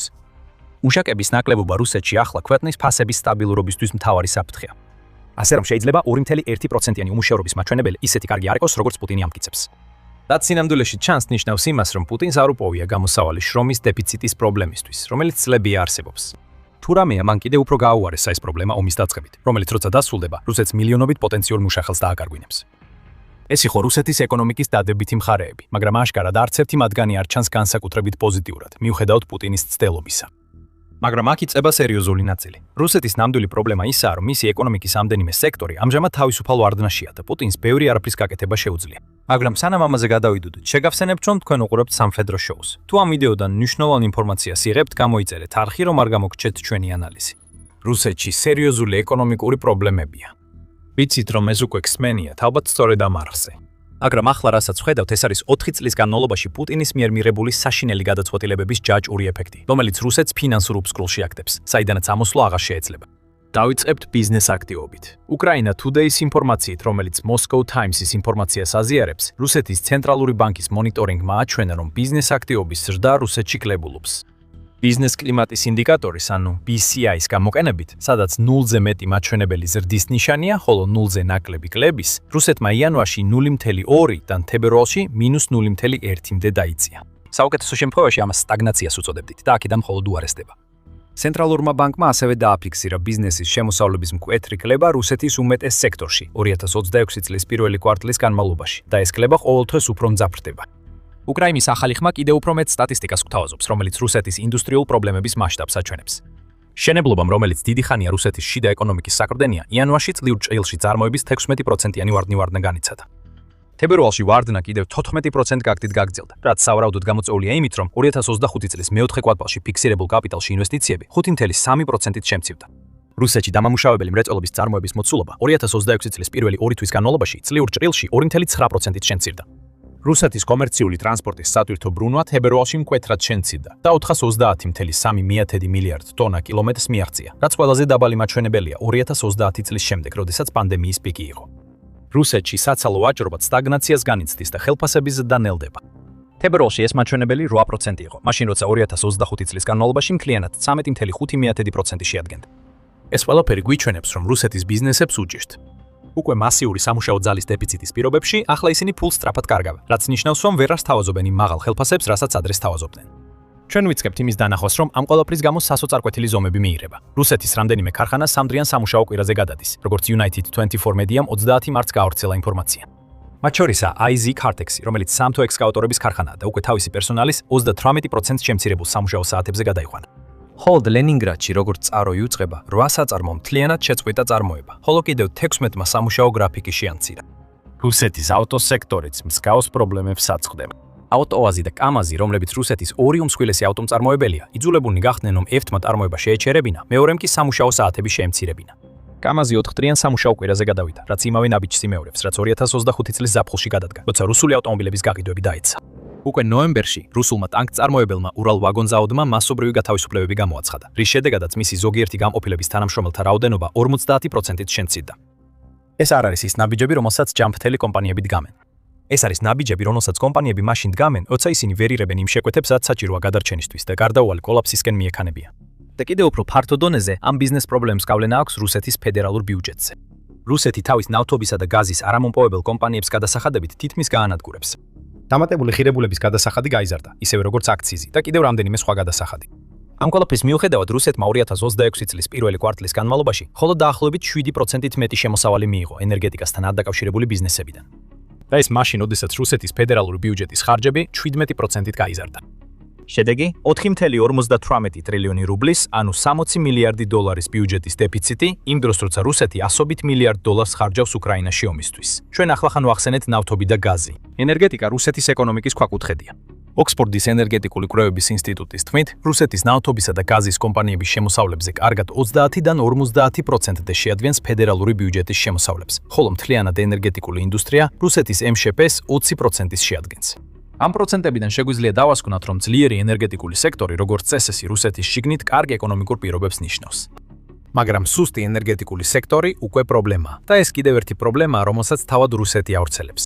8 აპრილის პრეს-რელიზში რუსეთის ფინანსთა სამინისტრომ განაცხადა, რომ 2026 წლის პირველი კვარტლის ფედერალური ბიუჯეტის შემოსავლები 8.2%-ით ნაკლები იყო, ვიდრე იგივე პერიოდში 2025 წელს. არაენერგეტიკული ბიზნესების დაბეგვრით მიღებული 7.1%-იანი ზრდა სრულიად არასაკმარისი აღმოჩნდა ნავთობისა და გაზის შემოსავლების დანაკლისის დასაფარად, რომლებიც 2025 წელთან შედარებით 85.4%-ით ნაკლები იყო. ამ დანაკლისის მიზეზად ნავთობის დაბალი ფასები დასახელდა, ხოლო ენერგეტიკიდან მიღებული შემოსავლების შემცირებამ რუსეთი აიძულა 1 ივლისამდე შეეჩერებინა ოქროსა და უცხოურ ვალუტასთან დაკავშირებული ოპერაციები. არც კი ოპერაცია ეპიკური რისხვის შედეგები ეხმარება რუსეთს ისე, როგორც უნდა ეხმარებოდეს. როდესაც აშშ-მ დაიწყო ოპერაცია ირანის წინააღმდეგ, ირანის რეჟიმმა ჰორმუზის სრუტე დაბლოკა. მას შემდეგ აშშ-მ ირანის პორტები დაბლოკა და ახლა ცდილობს, რომ მოძრაობა აღადგინოს ამ სტრატეგიულ წყლის გზაზე. ამან პრობლემა გამოიწვია იმ ფაქტის გამო, რომ ჰორმუზის სრუტეში ყოველწლიურად მსოფლიოს ნავთობისა და თხევადი ბუნებრივი აირის დაახლოებით 20% გადის. ბლოკადები ნიშნავს, რომ ნავთობისა და გაზის ნაკადი შეჩერებულია, რაც მთელ მსოფლიოში ფასების შოქს იწვევს. ოპერაცია ეპიკური რისხვის განმავლობაში. ნავთობის ფასები ბარელზე დაახლოებით $100 ნიშნულთან იყო და რუსეთმა შეძლო ამ ფაქტით სარგებლობა. თუნდაც ფასდაკლებით გაყიდვისას, რუსეთმა შეძლო თითოეული ბარელისთვის მეტი მიეღო, რომელსაც მისი ჩრდილოანი ფლოტი გადააქვს, რადგან სპარსეთის ყურის რეგიონიდან ნაკლებად ნავთობი გამოდის. 9 აპრილს როიტერსმა გაავრცელა ინფორმაცია, რომ რუსეთი თავის მთავარი ნავთობის გადასახადიდან შემოსავალს გაორმაგებს და აპრილში $9 მილიარდ მიიღებს, რაც მთლიანად ახლო აღმოსავლეთში არსებულ სიტუაციას უკავშირდება. ეს რუსეთისთვის ნათელი წერტილია, მაგრამ ესეც დიდხანს არ გაგრძელდება. თუ აშშ და ირანი შეძლებენ რაიმე შეთანხმებას, რომელიც ჰორმუზის სრუტის გახსნას გამოიწვევს, ნავთობის ფასები დაეცემა და რუსეთი ისევ იმ მდგომარეობაში აღმოჩნდება, სადაც სანქციები და უკრაინის თავდასხმები მის ნავთობის ობიექტებზე ნავთობისა და გაზის შემოსავლების შემცირებას გამოიწვევს. როდესაც ეს ეკონომიკური პრობლემები გროვდება, რუსეთს მხოლოდ მოკლევადიანი ზრდის იმედი შეიძლება ჰქონდეს, რომელიც გამოწვეულია ისეთი სიტუაციებით, რომლებიც მის პირდაპირ კონტროლს არ ექვემდებარება. როგორც კი ეს სიტუაციები მოგვარდება, რუსეთი ისევ პრობლემურ ზონაში აღმოჩნდება. SMSF-ი, რომელიც რუსული ანალიტიკური ცენტრი არის, აღნიშნავს, რომ ნავთობის მიმდინარე მდგომარეობა ფაქტობრივად დიდი ჭრილობისთვის დადებული პატარა პლასტირია. მიუხედავად იმისა, რომ მან გაზარდა პროგნოზი ურალის ნავთობის ექსპორტის ფასზე, 91.6 დოლარამდე ბარელზე აღნიშნავს, რომ ეს მხოლოდ დააჩქარებს რუსეთის ეკონომიკურ ზრდას. 2026 წელს 0.5%-ით და მთლიანობაში ზრდა 1.3%-ს არ გადააჭარბებს. და ეს რუსეთისთვის ოპტიმისტური სცენარია, რადგან ყველა ნიშანი ამჟამად მიუთითებს, რომ 2026 წელი იქნება წელი, როდესაც რუსეთი რეცესიაში შევა. პუტინი გამოსავალს ეძებს. ეს დიდად არაფერს ნიშნავს, როცა სწორედ პუტინია ამ ყველაფრის ძირეული მიზეზი. საპროცენტო განაკვეთები რუსეთში კვლავ მაღალია და ცენტრალური ბანკი აცხადებს, რომ უახლოეს მომავალში მათ მნიშვნელოვნად არ შეამცირებს. ინვესტიციები რუსეთის ბიზნესებში 2025 წელს 2.3%-ით შემცირდა და რუსეთის ეკონომიკური განვითარების სამინისტრო მიიჩნევს, რომ 2026 წელს კიდევ ერთი ვარდნაა მოსალოდნელი. გარდა ამისა, რუსეთის კომპანიებში ერთადერთი ინვესტიციები სწორედ ამავე კომპანიების მხრიდან ხორციელდება. ახლა როგორ ფიქრობთ, რა ხდება მაშინ, როცა ამ ბიზნესებს მოგება აღარ აქვთ? ისინი ნაკლებად ინვესტირებენ, რაც ნიშნავს, რომ არ იზრდებიან და შედეგად რუსეთის ეკონომიკას კიდევ უფრო მეტი სირთულეები ექმნება. რუსეთისთვის არ არსებობს არანაირი კომპენსაცია, არც დაჩქარება, რომელიც ეკონომიკურ აღდგენას გამოიწვევს. ყველაფერი, რაც პუტინმა შექმნა, არის პრობლემების მთა, რომელმაც რუსეთის სასიკვდილო სპირალში ჩააგდო. და ერთადერთი გზა, რომ რუსეთს საერთოდ ჰქონდეს შანსი ამ სპირალიდან თავის დაღწევის, არის ის, რაც პუტინს არასდროს გააკეთებს – უკრაინის ომის დასრულება. მაგრამ ამ ეტაპზე სავარაუდოდ ესეც კი ვერ გადაარჩენს რუსეთს. Moscow Times-ისთვის დაწერილ სარედაქციო სტატიაში ვასილი ბუროვი, რომელიც არის ესტოლა საკონტოლაბის საკონსულტაციო ფირმის დირექტორი და ანდრეი იაკოვლევი, რომელიც არის ჰარვარდის უნივერსიტეტის დევისის ცენტრის ასოცირებული მკვლევარი, აღნიშნავენ, რომ რუსეთის ეკონომიკური პრობლემები პუტინის შეჭრამდე ბევრად ადრე დაიწყო. რუსეთმა სამხედრო ხარჯები კეთილდღეობაზე წინ დააყენა ჯერ კიდევ 2022 წლს. წერს ეს დუეტი და აღნიშნავს, რომ პუტინმა წლების განმავლობაში რუსეთის ძალაუფლება და რესურსები რეგიონულ ელიტებს, კრემლის ახლობლებსა და დიდ ბიზნესებს შორის გაანაწილა. ეს ნიშნავს, რომ უბრალო ხალხისთვის გასაყოფი არც მანამდე ბევრი იყო, სანამ უკრაინის ომი დაიწყებოდა და ახლა კიდევ უფრო ნაკლებია. რუსეთი ქრონიკულად არასაკმარის ინვესტიციას დებდა სოციალურ სერვისებსა და ინფრასტრუქტურაში. რუსეთში თავადაც ომია, რადგან ქვეყნის სიმდიდრის ცენტრალიზაცია მოსკოვის გარეთ მდებარე რეგიონებში სიღარიბეს იწვევს. ბუროვისა და იაკოვლევის თქმით, ეს ახლა შეგნებული გადაწყვეტილებაა, რადგან პუტინს ასე არმიისთვის ახალ წოვლების წყარო ეძლევა. მაგრამ რეალობა ისაა, რომ უთანასწორობები, რომლებიც პუტინის უკრაინაში შეჭრის შემდეგ მკვეთრად გამოიკვეთა, წლების განმავლობაში არსებობდა და გროვდებოდა. ისინი ომის დასრულების შემდეგაც არ გაქრება. ეს პუტინის მთელი სისტემაა. მთელი სიმდიდრე ელიტის ხელში მოექცეს და დანარჩენი რუსეთი დაიწვას. ნებისმიერი ნდობა, რაც მეწარმეებს რუსული სახელმწიფოს მიმართ შეიძლებოდა ქონოდათ, დიდი ხნის წინ გაქრა. თუ რამეა, უკრაინის ომის დასრულება მხოლოდ გაამყარებდა იმ სტატუს კოს, რომელიც პუტინმა შექმნა. ირანული გიჟი, რომელსაც მხოლოდ საკუთარი გამდიდრება აინტერესებს, მაშინ როცა მისი ქვეყანა იწვის, არ არის ის ადამიანი, ვისგანაც უნდა ველოდოთ ეკონომიკური პრობლემების გადაწყვეტას, რომლებიც საავადმყოფო გამოიწვია. რუსეთისთვის აღარ დარჩა იმედი მხოლოდ უწყვეტი ვარდნა სულ უფრო დანძიმებულ ეკონომიკურ მდგომარეობაში. მაშინაც კი თუ უკრაინის ომი დასრულდება, ყველა ის პრობლემა, რომელსაც ჩვენ გამოვყოფთ, დარჩება და სანამ პუტინი და მისი მეგობრები მდიდრდებიან, მათ არ ექნებათ სტიმული, რომ დანარჩენი ქვეყნისთვის ამე გააუმჯობესონ. აბა რა არის საბოლოო გამოსავალი, რომის მოფიქრებაც პუტინმა ქვეყნის ეკონომისტებს დაავალა. ამას მას არასდროს ეტყვია, მაგრამ ეს თავად პუტინის მოცილება. ეს არ მოხდება და ეს ნიშნავს, რომ რუსეთი ვერც კი აჩვენებს აღდგენის ნიშნებს, სანამ პუტინი არ მოკვდება. კრემლში ამ ყველაფრის გამო დიდი პანიკა და ასევე დიდი პანიკა იმის გამოც, თუ რამდენად ცუდად წარუდგება რუსეთი უკრაინაში ფრონტის ხაზზე. რუსეთმა 10 წლეულები დახარჯა ბალტიის ზღვაში თავისი გავლენის გასაძლიერებლად. გულისხმობ, რომ ასე უნდა იყოს. ეს ზღვა რუსეთისთვის სასიცოცხლოდ მნიშვნელოვანია, რადგან ის ეხმარება ქვეყანას ნავთობის ექსპორტში. უკრაინამ უბრალოდ მიზანში ამოიღო და გაისროლა. მან არაერთხელ დაარქვა რუსეთის ბალტიის ზღვის ნავთობის სასიცოცხლო არტერიას, გაანადგურა ის, რასაც პუტინი ვერასდროს ჩაანაცვლებს. ეს იყო სამი ღამე ქაოსისა რუსეთისთვის. ბალტიის შავი გული ამოაგლიჯეს და პუტინის ნავთობის იმპერია სისხლს სტებს. ეხლა რომ მცირედი წარმოდგენა შეგიქმნათ იმაზე, რას აკეთებდა უკრაინა ბალტიის რეგიონში, გადავდივართ კრიშის ნავთობგადამამუშავებელ ქარხანაში, რომელიც რუსეთის ლენინგრადის ოლქში მდებარეობს. მარტის 26-ის დილის საათებში უკრაინამ ამ ქარხანაზე გამანადგურებელი დრონების ტალღა გაუშვა. ეს ქარხანა რუსულ ნედლ ნავთობს გამოსადეგ პროდუქტებად, როგორიცაა საწვავი და ზეთები, გადაამუშავებს. ეს დარტყმა მოხდა მაშინ, როცა გლობალური ნავთობის ფასები რამდენიმეჯერ გაიზარდა და ბარელზე $100 გადააჭარბა მას შემდეგ, რაც აშშ-მ დაიწყო ოპერაცია ეპიკური რისხვა ირანში. ირანი. ეს დარტყმა, ისევე როგორც სხვა დარტყმები, რომელთაც განვიხილავთ, მიზნად ისახავს პუტინისთვის მკაფიო გზავნილის გაგზავნას, რომ მისი სურვილი ისარგებლოს გაზრდილი ნავთობის ფასებით, უკრაინის მიერ ყოველ ნაბიჯზე იქნება ჩახშობილი. რობერტ გროდი, რომელიც არის ცნობილი მადია ბერცის მეთაური და ახლა უკრაინის უპილოტო სისტემების ძალების ხელმძღვანელია, ტელეგრამზე განმარტა, რას მიაღწია უკრაინის მფრინავმა სანქციებმა კარიშში. სიბირის ნავთობი, რომელიც თავაზიანად შედის კინევის ნავთობგადამამუშავებელ ქარხანაში, კარიშის გადამამუშავებელ ქარხანაში, შემდეგ კი დიზელის საწვავით ან ნედლი ნავთობით, ტრანსნეფტპრიმორსკისა და უსტლუგას პორტების გავლით, ინახება და იკვებება ბუნკერის ბაბუას სისხლიანი ნავთობის ზედმეტობით. ბოლო 3 დღის განმავლობაში თავისუფლების მოყვარე უკრაინული მტარის დახმარებით, თავისი ფეიერვერკული შოუებით ცოტა გაფუჭდა. პროიდიმ ირონიულად განაცხადა, როდესაც უკრაინის თავდასხმას აანონსებდა. მან ხუმრობით გააგრძელა, როგორ შეექმნა უკრაინამ ბლოკადა რუსეთის ერთ-ერთ ყველაზე მნიშვნელოვან ბალტიის ნავთობგადამამუშავებელ ქარხანაში და რუსეთს დღეები დასჭირდება, რომ ჩააქროს ხანძრები და გაარღვიოს, როგორ გაასუფთავოს ის არეულობა, რაც უკრაინის დრონებმა გამოიწვია. ჩვენ ვფიქრობთ, რომ ეს შეიძლება ცოტა დამაკნინებლადაც გიჟვერდეს. ევრომაიდან პრესი უფრო კონკრეტულ დეტალებს გვაწვდის და აღნიშნავს, რომ პუტინის ბალტიის ზღვის ნავთობის ქსელზე ბოლო დათქმამ კარიშის ნავთობგადამამუშავებელი ქარხნის ძირითადი ნავთობგადამამუშავებელი დანადგარების ნაწილი გაანადგურა, რაც თავისთავად აჩერებს ნედლი ნავთობის გადამუშავების პროცესს. შენ ვერ აწარმოებ ბენზინსა და დიზელს, როცა შენი გადამამუშავებელი დანადგარები იწვის. პუტინისთვის ეს ნიშნავს, რომ რუსეთი ვეღარ აწარმოებს ნავთობზე დაფუძნებულ პროდუქტებს, რომლებსაც ის უკრაინაში ფრონტის ხაზზე მყოფ ჯარისკაცებს უგზავნის და ასევე კრიდის თავის კლიენტებზე, რათა უკრაინაში შეჭრა გააგრძელოს.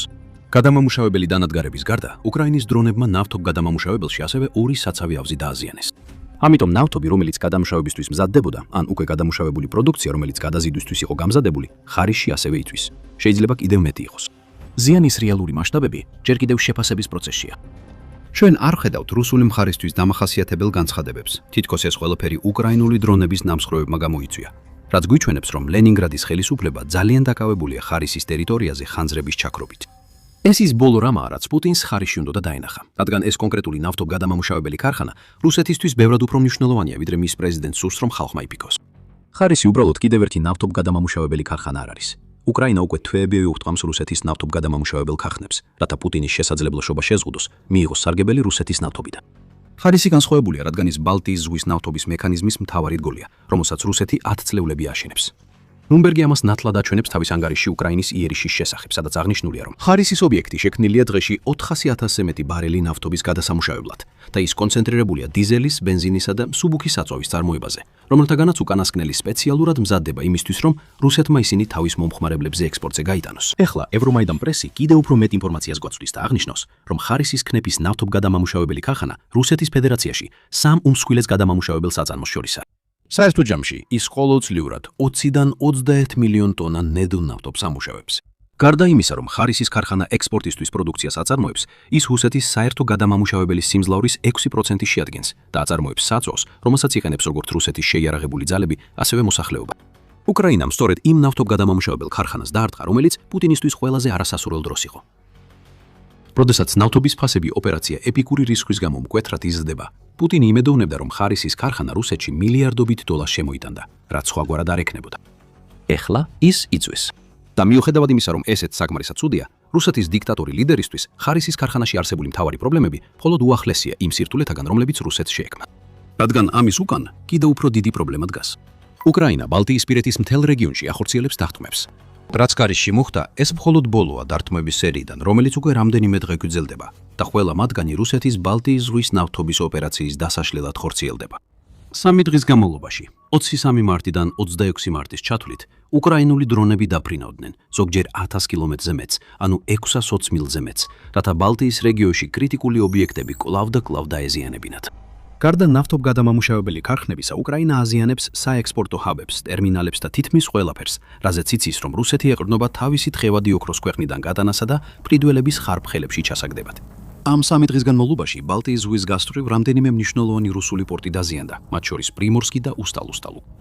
ერთად ამ ორ პორტს 2025 წელს მარტო 49,7 მილიონი ტონა ნავთობპროდუქტის ექსპორტი ჰქონდა, იუცხება United 24 მედია. და ეს უზარმაზარი მოცულობა საკმარისია, რომ გაჩვენოთ მილიარდობით დოლარის ბინძური ნავთობის ფული მხოლოდ ამ ორ პორტში გადის რუსეთიდან. და ამჟამად არც ერთი მათგანი არ მუშაობს როგორც უნდა მუშაობდეს, რადგან უკრაინის დრონებმა ისეთივე ძლიერი დარტყმა მიაყენეს, როგორც ხარისის ნავთობგადამამუშავებელ ქარხანას. პრიმორსკი იყო პირველი 3-დან, რომელიც დაიბომბა. 33 მარტს დილის ადრეულ საათებში უკრაინის დრონები შევიდნენ პორტში, რომელიც სანქტ-პეტერბურგთან ახლოს მდებარეობს. და დილის 4 საათისთვის რეგიონის გუბერნატორი ალექსანდრე დოროტენკო იძულებული გახდა თავი დაემცირებინა და დაედასტურებინა, რომ უკრაინის დრონებმა საწვავის საცავი ავზი დააზიანეს. მაგრამ დროზდენკო ზიანის სრულ მასშტაბს მალავდა. მარტის 26-ისთვის ინსაიდერი უწყებოდა, რომ პრიმორსკის 5 ან 6 საცავი ავზი უკრაინის დრონებმა გაანადგურეს, რის შედეგადაც წარმოუდგენელი კვამლის სვეტი გაჩნდა, რომელიც დაახლოებით 200 კილომეტრზე, ანუ 120 მილის სიგრძეზე რუსეთში უცელდებოდა. მათაც კი ვინც თავად პორტის დაწვას ვერ ხედავდა, შეეძლოთ დაენახათ ჰაიაში გამოკიდებული კვამლი და სცოდნოდათ, რომ უკრაინის დრონები ისევ ნადირობდნენ. და 2 წლის შემდეგ უკრაინა ისევ მოქმედებდა. 25 მარტს გავრცელდა ინფორმაცია, რომ უკრაინის დრონების სამიზნე გახდა უსტალუგა სპორტი. ამ დრონებმა 24 მარტის საღამოსა და 25 მარტის განმავლობაში უკრაინის საზღვრებიდან დაახლოებით 1000 კილომეტრი დაფარეს. ბოლოს ისე ძლიერად დაარტყეს უსტლუგას, რომ გავრცელებული ინფორმაციით მინიმუმ 10 აფეთქება გამოიწვიეს. ამასთან ცაში უზარმაზარი ნათება დატოეს, რომელიც მილის დაშორებიდანაც კი ადგილობრივებს შეეძლოთ დაენახათ. ეხლა დროზდენკო კვლავ ის ადამიანი იყო, ვინც რუსეთში ამ თავდასხმაზე ინფორმაცია გაავრცელა და ამჯერად ამას მცირე აალება უწოდა.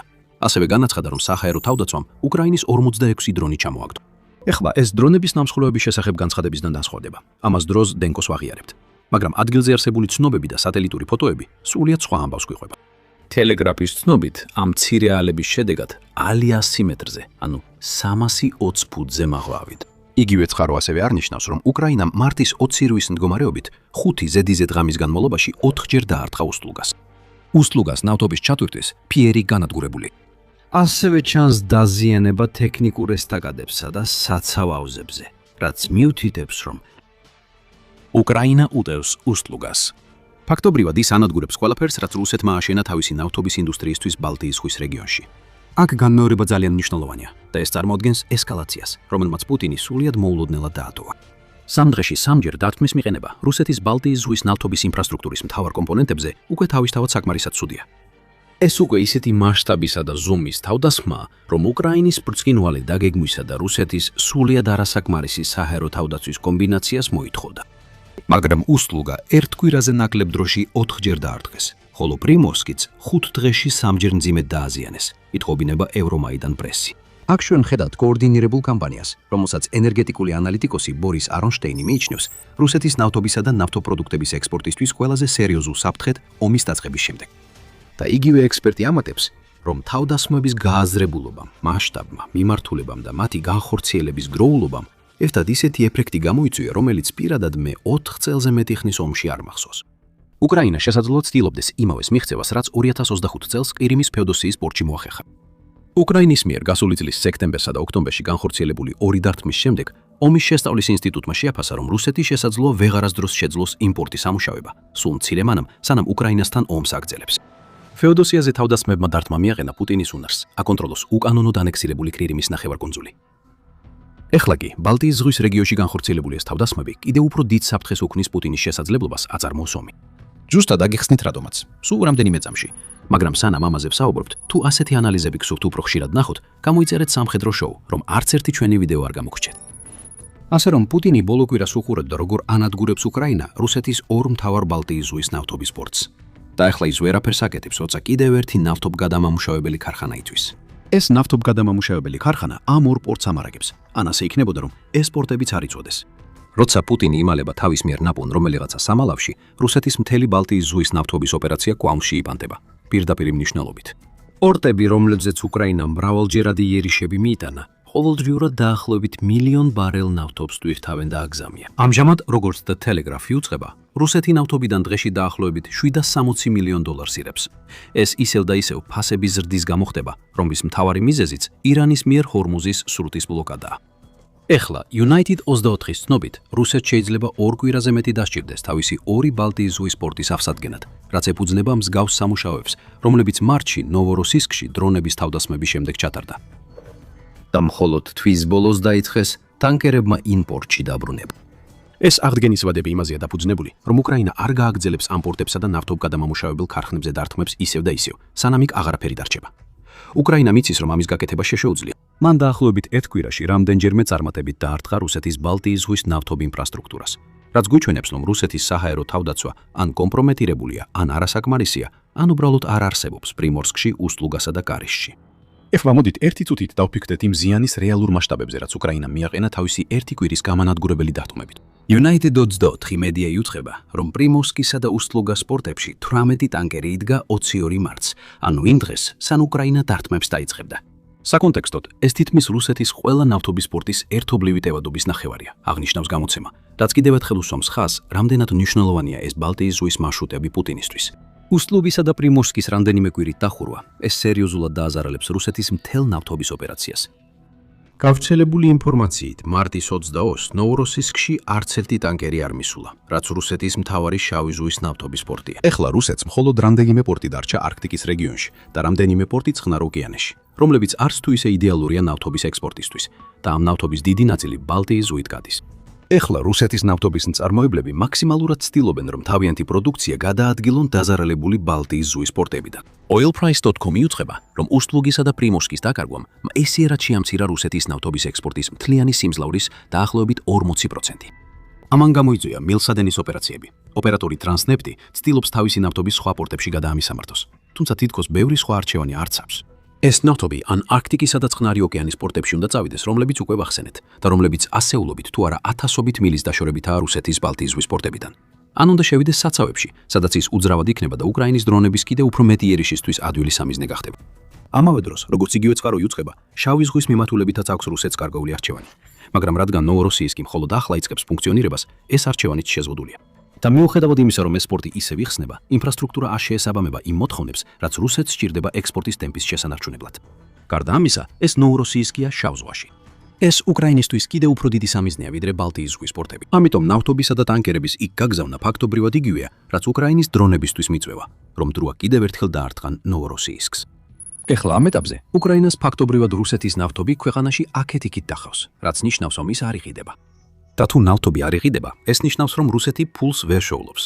გაიხსენეთ, რაც ადრე გითხარით. რუსეთი დაახლოებით $760 მილიონ შოულობდა ოპერაცია ეპიკური რისხვის დაწყებიდან ირანში.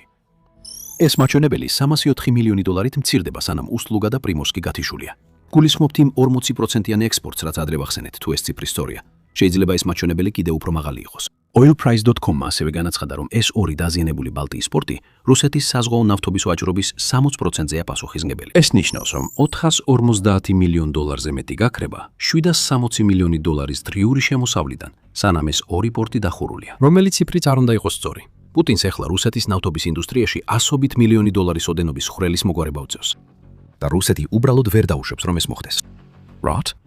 იმიტომ რომ ბალტიის ზღვა რუსეთისთვის და პუტინის უკრაინაში შეჭრისთვის სასიცოცხლოდ მნიშვნელოვანია. ეს მხოლოდ ნავთობის მოცულობა არ არის, რაც ამ წყლის გზას რუსეთისთვის ესეთ მნიშვნელობას ანიჭებს. უკრაინის სტრატეგია ამ მხრივ გენიალური იყო. პირველ რიგში და არაერთხელ მან დაარტყა ბალტიის ზღვის პორტებს, გაანადგურა ტერმინალები და გაანეიტრალა საცავები. ხარიშის დართვით უკრაინის დრონები უფრო შიგნით ხმელეთზე გადავიდნენ და ახლა ანადგურებენ ობიექტებს, რომლებიც ამ პორტებს ამარაგებენ. ეხლა დიდი ალბათობით ვიხილავთ შემდგომ თავდასხმებს ხარიშზე, ასევე სხვა დარტყმებს რუსეთის დასავლეთში და შესაძლოა კიდევ უფრო მეტ თავდასხმას პრიმორსკსა და უსტალუგაზე. ეს არის ფენოვანი მიდგომა. და მიზეზი, რატომაც ეს ასეთი გენიალურია ისა, რომ ბალტიის ზღვა მხოლოდ ის ადგილი არ არის, სადაც რუსეთი თავისი ნავთობის ფულის უმეტესობას იღებს. ეს ის ზღვა, რომელიც რუსეთს უნდა აკონტროლდეს, რადგან ის უზრუნველყოფს ყველაზე ეფექტურ მარშრუტს ქვეყნის ნავთობისთვის იმ ქვეყნებში, რომლებიც მას ყიდულობენ. აშაშეკის საზღვაო ინსტიტუტი ამას ჯერ კიდევ 1958 წლის სექტემბერში ამბობდა. და რუსეთისთვის ცივი ომის ეპოქის პიკიდან დღემდე არაფერი შეცვლილა. ბალტიის ზღვა ყველაფერია რუსეთისთვის. ეს არის სასიცოცხლო არტერია, რომელიც ნელ-ნელა იხშობა. ჯერ ნატო, რომელმაც წევრები შემოიკრიბა ამ წყლის გარშემო, რის გამოც ზოგიერთმა მას ნატოს ტბაც კი უწოდა, და ახლა უკრაინამ, რომელმაც რეგიონის რუსულ ნავთობპორტებზე სახაერო სანქციები დააწესა. ეხლა 2026 წლის იანვარში Sanctions Russia აღნიშნა, რომ ბალტიის ზღვა რუსეთისთვის კიდევ უფრო მნიშვნელოვანი სასიცოცხლო არტერია გახდა მას შემდეგ, რაც დასავლეთმა ქვეყანას სანქციები დაუწესა. ეს გახდა რუსეთისთვის ყველაზე უსაფრთხო ნავთობის საექსპორტო მარშრუტი, სულ მცირე ევროპის ფარგლებში, რადგან ის უკრაინის შორმანძილზე მოქმედი დრონების მოქმედების არეალში არ იყო.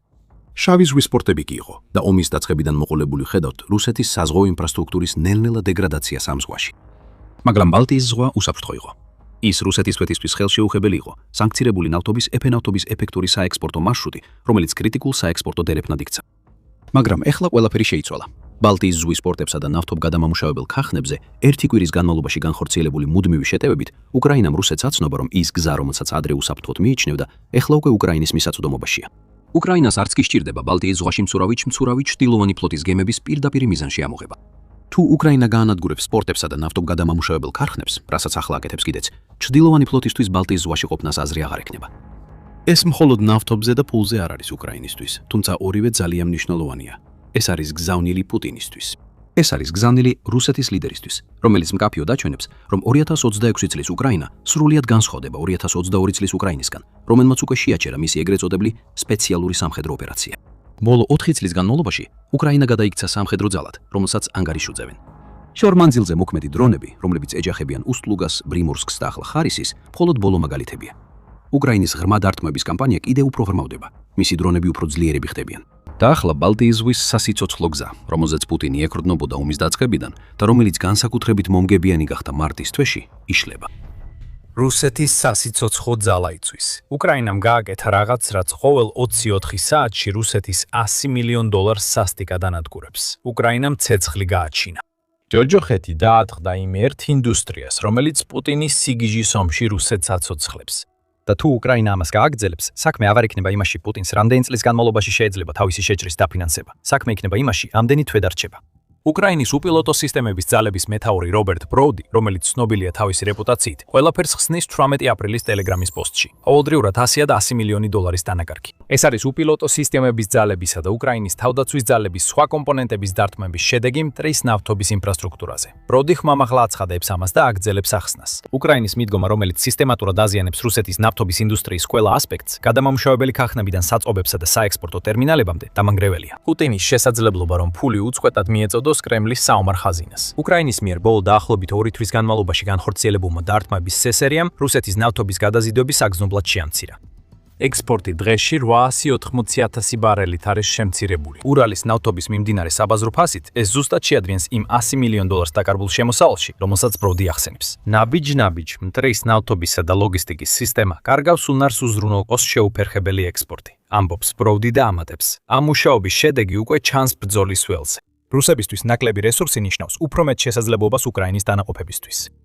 რუსეთი ახლა სასუთარკვეთილია, რადგან მისი ნავთობის დიდი ნაწილი იწვის.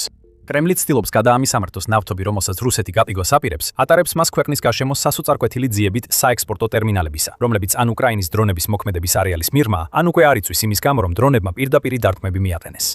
ეს ფაქტორი მარტო უკვე ზემოქმედებს რუსეთის ნავთობის შემოსავალზე. თუნდაც რუსეთმა იპოვოს პორტები, რომლებსაც უკრაინამ ჯერ არ დაარტყა, ნავთობის იქამდე გადატანას დღეები თუ არა კვირები სჭირდება.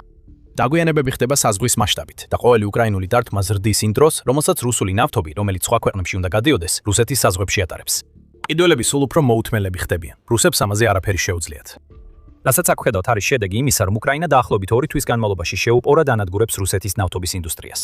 ევროპას პრესა ბროუდის განცხადების შესახებ თავის ანგარიშში წერს ტუაფსის ნავთობგადამამუშავებელ ქარხანას, მაგრამ უკრაინამ 16 აპრილს დაარტყა, რამაც უზარმაზარი ხანძარი გამოიწვია. მაგრამ ეს მხოლოდ აისბერგის მხოლოდ წვერია, თავარი სიღრმეში. ნოვოროსიისკში უკრაინამ დაარტყა შესკარის ნავთობ ტერმინალს, რამაც რუსეთი აიძულა ეცადა ნავთობის გადამისამართება ტუაფსში.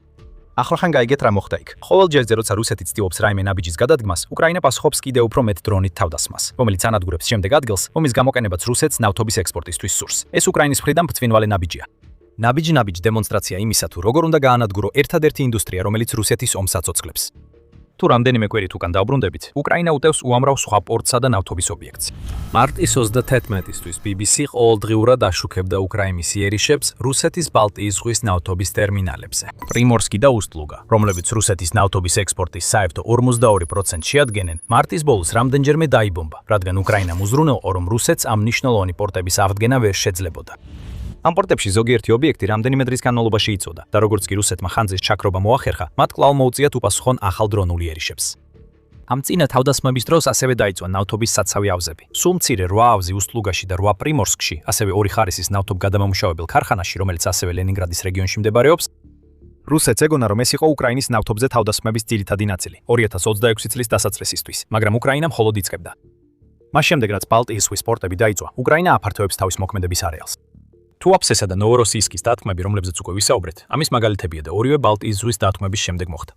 უკანასკნელმა ასევე გაანადგურა ნავთობის ინფრასტრუქტურა შავი ზღვის რეგიონში, რაც ნიშნავს, რომ რუსეთს ვეღარ გააქვს ნავთობი არც ერთი თავისი ევროპული პორტიდან. გადავიდეთ 18 აპრილზე, იმავე დღეს, როცა ბროუდიმ გამოაცხადა $100 მილიონი ძღიური ზარალის შესახებ და კიდევ უფრო მეტი თავდასხმა მოხდა. 18 აპრილის ღამეს 4 მნიშვნელოვანი ნავთობის ობიექტი დაზიანდა, Kyiv Independent-ის ცნობით. მათ შორის იყო კიდევ ერთი ნავთობის ტერმინალი, ლენინგრადის ოლქში, ნავთობგადამამუშავებელი ქარხნები სამარის ოლქში და ტიხორეცკის ნავთობის სატუმბის სადგური, რომელიც რუსეთის კრასნოდარის მხარეში მდებარეობს. რუსეთმა მხოლოდ ის განაცხადა, რომ 18 აპრილს 258 უკრაინული დრონი ჩამოაგდო. სიმართლე ისაა, რომ უკრაინულმა დრონებმა რუსეთის ნავთობის კიდევ უფრო მეტი ნაწილი გაანადგურეს. ამას ემატება კიდევ ერთი დარტმა, რომის შესახებაც ინფორმაცია მაშინვე გავრცელდა, როცა ამ ვიდეოს ვქნიდით. ტუაფსი კვალ დაიბომბა 20 აპრილს. ამჯერად უკრაინამ ტუაფსი სპორტის ობიექტებს დაარტყა. ამან ობიექტზე დიდი ხანძარი გამოიწვია. უკვე საჭირო გახდა 150-ზე მეტი მეხანძრისა და საგანგებო სამსახურის თანამშრომლის გამოძახება, რათა გაეკონტროლებინათ ხანძარი, რომელიც ტუაფსის პირველმა დათმამ გამოიწვია, როგორც უკვე ვახსენეთ. ხელახლა უკრაინის დრონები რუსულ ნავთობს ურტყამენ. ეს არის უკრაინის მფრინავი სანქციები მოქმედებაში და ამ დათმების დროის შერჩევაში არაფერია შემთხვევითი. როცა აშშ-მ თებერვლის ბოლოს ირანის წინააღმდეგ დაიწყო ოპერაცია ეპიკური რისხვა, ირანმა პასუხად ჰორმუზის სრუტე ჩაკეტა. პუტინმა სიხარულით ხელები დაიზილა. ეს სრუტე უზრუნველყოფს მთელი მსოფლიოს ნავთობის 20%-ის გადაზიდვას. პუტინისთვის ნაკლები ნავთობის გატანა სპარსეთის ყურის ქვეყნებიდან აუცილებლად გამოიწვევდა ფასების შოკს, რაც რუსეთს აძლევს სარგებელს. ზუსტად ეს ვიხილეთ კიდეც. აპრილის 7-ისათვის ურალის ნავთობის, რომელიც რუსეთის ბრენდია, ფასი ბოლო 13 წლის განმავლობაში ყველაზე მაღალ ნიშნულზე ავიდა. რამდენიმე დღეში დასავლეთის სანქციებით რუსული ნავთობის ფასის დასაწევად გაწეული მთელი ძალისხმევა წყალში ჩაიღარა. სიტუაციას კიდევ უფრო ამძიმებს ის, რომ აშშ-მ სანქციებთან დაკავშირებით გარკვეული გადაწყვეტილებები მიიღო, რამაც უკრაინა გააბრაზა. ამერიკული სანქციები რუსულ ნავთობზე უკვე ორჯერ მოიხსნა, ბოლოს 17 აპრილს, რაც ნიშნავს, რომ რუსეთი კიდევ 30 დღის განმავლობაში ისარგებლებს ნავთობის გატანის შესაძლებლობით, სანამ ამერიკის სანქციები კვლავ ამოქმედდება. აშშ-ის ამ ნაბიჯს გარკვეული ლოგიკა აქვს. რუსეთისთვის ნავთობის გაყიდვის ნებართვა ამსუბუქებს იმ ფასობრივ შოკებს, რომლებიც ამერიკის თავდასხმებმა ირანზე და ჰორმუზის სრუტის ბლოკადამ გამოიწვია. მაგრამ უკრაინისთვის ეს ასე არ იქნებოდა. თითქოს აშშ ყველაზე ცუდ დროს ნავთობის გადარჩენის გასაღებს ისევ რუსეთს გადასცემს. ამიტომ უკრაინა მოქმედებს. თუ რუსეთი ისარგებლებს სანქციების მოხსნით მის ნავთობზე, უკრაინა გააგრძელებს ამ ნავთობზე დართვებს. საბოლოო ჯამში სანქციებს მნიშვნელობა არ აქვს, თუ რუსეთს გასაყიდი ნავთობი აღარ დარჩა. უკრაინის დრონები ყოველდღიურად დაახლოებით $100 მილიონ ანადგურებენ, რაც თვეში დაახლოებით $3 მილიარდ შეადგენს. უკრაინა ამით ამტკიცებს, რომ რუსული ნავთობის პრობლემას თავადაც გაუმკლავდება. დასავლურ სანქციებს ჯანდაბასაც წაუღია. უკრაინული მფრინავი სანქციები ეკონომიკას დაარტყამს. ამ ყველაფერში უკრაინის სამხედროების კოორდინაციის დონე განსაკუთრებულად აღსანიშნავია. უკრაინის უსაფრთხოების სამსახური ქვეყნის მთავარი სადაზვერვო სამმართველოსთან, სპეციალური ოპერაციების ძალებთან და უპილოტო სისტემების ძალებთან ერთად მუშაობს ფართომასშტაბიანი კამპანიის განსახორციელებლად, რის შედეგადაც რუსეთში არაფერი დარჩა უსაფრთხოდ, რაც უკრაინის დრონების მოქმედების არეშია. დროის შერჩევა შეუდარებელი იყო. ყოველი გამოსავალი, რომელსაც რუსეთი გონია რომ იპოვა, თითქმის მყისიერად იწვის. და აქედან დაიწყება ცვლილებები რუსეთისთვის. მთელი ეს დამწვარი ნავთობი და ჩამოშლილი ექსპორტი უკვე საკმარისად ცუდია, მაგრამ მთავარი პრობლემა ისაა, რომ რუსეთს უბრალოდ არ შეუძლია დღეში $100 მილიონი დაკარგვა. პუტინი ელოდა საგადასახადო სარგებელს რუსული ნავთობის რეკორდული მოგებებიდან. და ეს სჭირდება, რადგან რუსეთი ეკონომიკურ კრიზისში ეშვება. ეს ფაქტორი მარტო უკვე ყველაფერს ცვლის რუსეთისთვის. მაგრამ სანამ ამაზე გადავიდოდეთ, სწრაფად შეგახსენებ, რომ თქვენ უყურებთ სამხედრო შოუს. თუ ასეთი ანალიზი გსურთ, აუცილებლად გამოიწერეთ არხი. რუსეთი ეკონომიკურ მახეშია გაბმული. ფინანსური შეცდომების გამოუვალ ლაბირინთშია გაბმული, რომელიც მთლიანად პუტინის უკრაინაზე შეზღუდულმა ფოკუსმა გამოიწვია. თუ რუსეთის პრეზიდენტს თავისი ნება ექნებოდა, რუსეთის მიერ მიღებული თითოეული დოლარი გადასახადებიდან მთლიანად უკრაინას მოხმარდებოდა. ამჟამად თითქმის ყველა დოლარი ომზე იხარჯა, რამაც რუსეთი ცუდი ფინანსური გადაწყვეტილებების ურობოროსში მოაქცია. ციკლი მარტივია. რუსეთი ირებს ფულს, ხავჯავს მას სამხედრო ტექნიკაზე. ეს ტექნიკა კი ნადგურდება. რუსეთი ვერ იღებს ინვესტიციიდან სარგებელს და შემდეგ კიდევ უფრო მეტ ფულს დებს საომარ მანქანაში. საბოლოოდ რაღაცას მოუწევს დათმობა. ფული ვერ იდინებს სამუდამოდ. რუსეთის სამხედრო ხარჯები იმდენად გაიზარდა, რომ ის ავთმევს რესურსებს, რომლებიც ქვეყნის ფუნქციონირებისთვისაა განკუთვნილი. რუსეთიდან გამოსული ოფიციალური მონაცემებიც კი საკმარისად ცუდია. სტოკჰოლმის საერთაშორისო მშვიდობის კვლევის ინსტიტუტის მიხედვით, რუსეთმა 2025 წელს თავისი მთლიანი შიდა პროდუქტის, ანუ MŠP-ს 7.5% უკრაინის ომში დახარჯა. ეს შეადგენდა 16 ტრილიონ რუბლს, ანუ დაახლოებით $213 მილიარდ. 2026 წლის ხარჯები სავარაუდოდ ნაკლები იქნება. რუსეთის MŠP-ს მხოლოდ 6.3%, ანუ დაახლოებით $198 მილიარდი დაიხარჯება საომარ მანქანაზე წელს. მაგრამ ეს მაინც აბსურდულად დიდი თახაა, რადგან პუტინის შეჭა მეხუთე წელს შედის. და ეს გვიჩვენებს, რომ 2026 წლის ბოლოსთვის რუსეთი სავარაუდოდ პუტინის ომში $1 ტრილიონ მეტს დახარჯოს და ეს საუკეთესო სცენარია. ეს ოფიციალური მონაცემებია, რასაც რუსეთი მზად დააგვითხრას თავისი სამხედრო ხარჯების შესახებ. რეალობა კულისებს მიღმა ბევრად უარესია. ფებრუარში Defense 24-მა გაავრცელა ინფორმაცია, რომ გერმანიის ფედერალურმა სადაზვერვო სამსახურმა, ანუ BND-მ, დაადგინა, რომ რუსეთის რეალური სამხედრო ხარჯები ბევრად უფრო მაღალია, ვიდრე ქვეყანა მსოფლიოს ან საკუთარ მოსახლეობას ატყობინებს. რეალობა კი, როგორც BND აცხადებს, ისაა, რომ რუსეთის ხარჯები შესაძლოა 66%-ით უფრო მაღალი ყოფილიყო, ვიდრე ოფიციალურად აცხადებდნენ. მაგალითად, 2025 წელს რუსეთმა შეიძლება თავისი MŠP-ს 10% გამოყო სამხედრო ხარჯებისთვის, ნაცვლად იმ 7.5%-ისა, რომელიც ოფიციალური მონაცემებითაა დაფიქსირებული. ეს ყველაფერი ნიშნავს, რომ რუსეთმა შეიძლება ქვეყნის მთლიანი ბიუჯეტის 50%-მდე ხარჯოს პუტინის გიჟურ ხედვაზე, სადაც უკრაინა რუსეთის ფედერაციის ნაწილია. როგორ შეიძლება პუტინს ეს მდგრადად მიაჩნდეს? თუნდაც რუსეთმა როგორღაც გაიმარჯვოს უკრაინაში, რუსეთს აღარაფერი დარჩება, რისი ნაწილიც უკრაინა შეიძლება გახდეს. რაც შეეხება იმას, თუ სად არის ეს სამხედრო ხარჯები დამალული, არსებობს ამდენიმე ხარჯი, რომელსაც რუსეთი ცდილობს დაფაროს. რუსეთი თავის მოხალისე ჯარისკაცებს მხოლოდ ჩაწერისთვის უზარმაზარ ბონუსებს უხდის, მაგრამ ამ თანხების დიდი ნაწილი იშვიათად ცხადდება, რადგან ისინი რეგიონული ბიუჯეტებიდან მებიდან მოდის და ოფიციალურად არ შედის იმ ხელფასებში, რომელსაც რუსი ჯარისკაცები იღებენ. რუსეთი ასევე ძალიან დიდად ეყრდნობა ბიუჯეტს მიღმა არსებულ ვალს, რომელიც შესაძლებელი გახდა იმ კანონმდებლობით, რომელიც კრემლმა 2022 წლის თებერვალში მიიღო. რუსეთის მსხვილ ბანკებში ომთან დაკავშირებულ სესხებს ახლა სახელმწიფო აკონტროლებს, რაც კრემლს საშუალებას აძლევს მისთვის სასურველ ბიზნესებს, რომლებიც ომის ძალისხმევას დაეხმარებიან, შეღავათიანი სესხები მისცეს. ასე რომ თუ რუსეთში მეწარმე ხარ და გინდა სამხედრო აღჭურვილობის საწარმო გახსნა, ბევრად უფრო მარტივად შეძლებს სესხის აღებას ამ საწარმოს შესაქმნელად. ეს არის ომთან დაკავშირებული ხარჯები, რომლებიც საზოგადოებისთვის დამალულია, სულ მცირე ამ ეტაპზე. გახსოვდეთ რუსეთის ბანკები, რადგან ისინი ეკონომიკური კატასტროფის სათავეა, რომელიც უკვე იწყებს რუსეთის ჩაძირვას. ეს ყველაფერი ისევ გვაბრუნებს უკრაინაზე, რომელიც ყოველდღიურად $100 მილიონ ართმევს რუსეთს ნავთობის გაყიდვებიდან. ნავთობი რუსეთის ომის ხარჯების საფუძველია. ოფიციალური თუ არა, ასობით მილიარდიდან, რომელსაც პუტინი თავისი შეჭრისთვის ხარჯავს, უზარმაზარი ნაწილი მოდის იმ შემოსავლიდან, რომელსაც კრემლი ნავთობის გატიგებზე გადასახადებით იღებს. რაც პუტინმა გააკეთა, არის სამხედრო ეკონომიკის შექმნა, რომელიც მხოლოდ მანამ იარსებებს, სანამ რუსეთის ენერგოსექტორიდან ფული შემოდის. ეს არის მახი და უკრაინამ ეს კარგად იცის. ენერგორესურსებიდან მიღებული შემოსავლების შემცირება და სამხედრო ხარჯების რეკორდულ დონეზე ზრდა რუსეთს როგორც ქვეყანას ლაკოტრების ზვარზე აყენებს. სტაგფლაცია მძვინვარებს ქვეყანაში, სადაც მოსახლეობა სულ უფრო მეტად ღარიბდება. და რუსეთს უკან დასაბრუნებელი გზა არ აქვს, სანამ უკრაინაში ომი გრძელდება, რადგან პუტინს ომის მანქანის დაფინანსება სჭირდება. ყველა ის ფული, რომელიც ამ მანქანაში იდება, არაპროდუქტიულ შედეგს იძლევა. როგორც უკვე ვთქვით, ტანკები, რომელსაც რუსეთი აშენებს, უკრაინაში ნადგურდება. ეს არავის მოუტანს სარგებელს რუსეთის შიგნით. ბიზნესები, რომლებიც პროდუქტებს აწარმოებენ, რომლებსაც რუსეთი გაკიდიდა, ვერ იღებენ საჭირო დაფინანსებას ზრდისთვის. სახელმწიფო კონტროლირებადი ბანკები, რომლებიც ომთან დაკავშირებულ კომპანიებს ანიჭებენ უპირატესობას, ამას უზრუნველყოფენ. ნავთობის გარდა რუსეთს აღარ აქვს პროდუქტი, რომელიც ექსპორტზე გააქვს. ის იარაღიც კი, რომელიც ადრე მილიარდებს შემოქონდა ეკონომიკაში, ეხლა უკრაინაში იხარჯება და აღარ იყიდება სხვა ქვეყნებში. რა თქმა უნდა, შეიძლება ითქვას, რომ რუსეთის იარაღის ინდუსტრია კვლავ გამოცოცხლდება, როცა უკრაინის ომი დასრულდება. ამჟამად უკრაინაში გასაგზავნად წარმოებული ტექნიკა მომავალში შეიძლება სხვა ქვეყნებსაც მიყიდონ, მაგრამ ამ ეტაპზე ვინმე მოისურვებს რუსეთის იარაღის შეძენას? 4 წელზე მეტი ბრძოლა იმ ქვეყნის წინააღმდეგ, რომელიც რუსეთს უნდა დაემორჩილებინა, აჩვენებს, რომ რუსეთის სამხედრო ძალა ქაღალდის ვეფხვია. რუსეთის ტექნიკის დიდი ნაწილი ვერ ასრულებს თავის დანიშნულებას. ამიტომ რთულია ითქვას, რამდენად წარმატებული იქნება ომის ინდუსტრია რუსეთისთვის მომავალში. გარდა ამისა, პუტინმა უნდა გააცნობიეროს, რომ რუსეთის ნავთობის მდგომარეობა შეიძლება კიდევ უფრო გაუარესდეს. ჰორმუზის სრუტესთან დაკავშირებული მოულოდნელი შემოსავალი, რომელსაც რუსეთი ცდილობს გამოიყენოს და უკრაინა ოსტატურად აჩერებს, ვერ გაგრძელდება სამუდამოდ.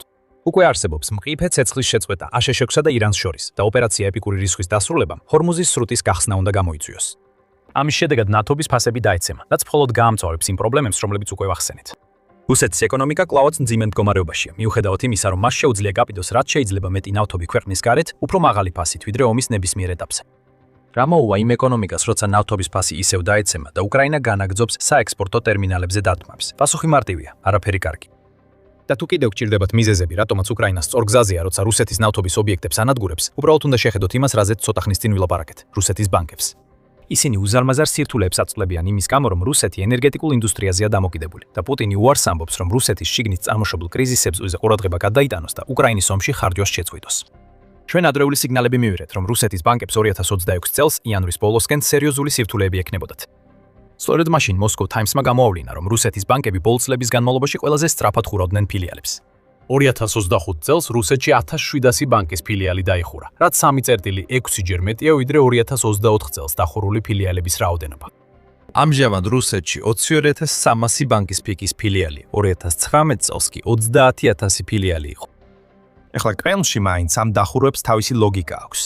რუსეთის ბანკები ფილიალებს ხურავენ, რადგან მომსახურებას ონლაინ რეჟიმში გადაჰყავთ. ეს ისაა, რაც განვითარებულ სამყაროში ყველგან გვინახავს, ასე რომ ზედაპირულად ამაში უჩვეულო არაფერი უნდა ჩანდეს. დიახ, ათასობით რუსი ადამიანი კარგავს სამსახურს, იმ დროს, როცა მათი ქვეყნის ეკონომიკა ინგრევა, მაგრამ პუტინს ეს საერთოდ არ აინტერესებს. მაგრამ კიდევ ერთი რამ, რაც რუსეთის ბანკებში ხდება, ადამიანებისთვის მოულოდნელი აღმოჩნდა.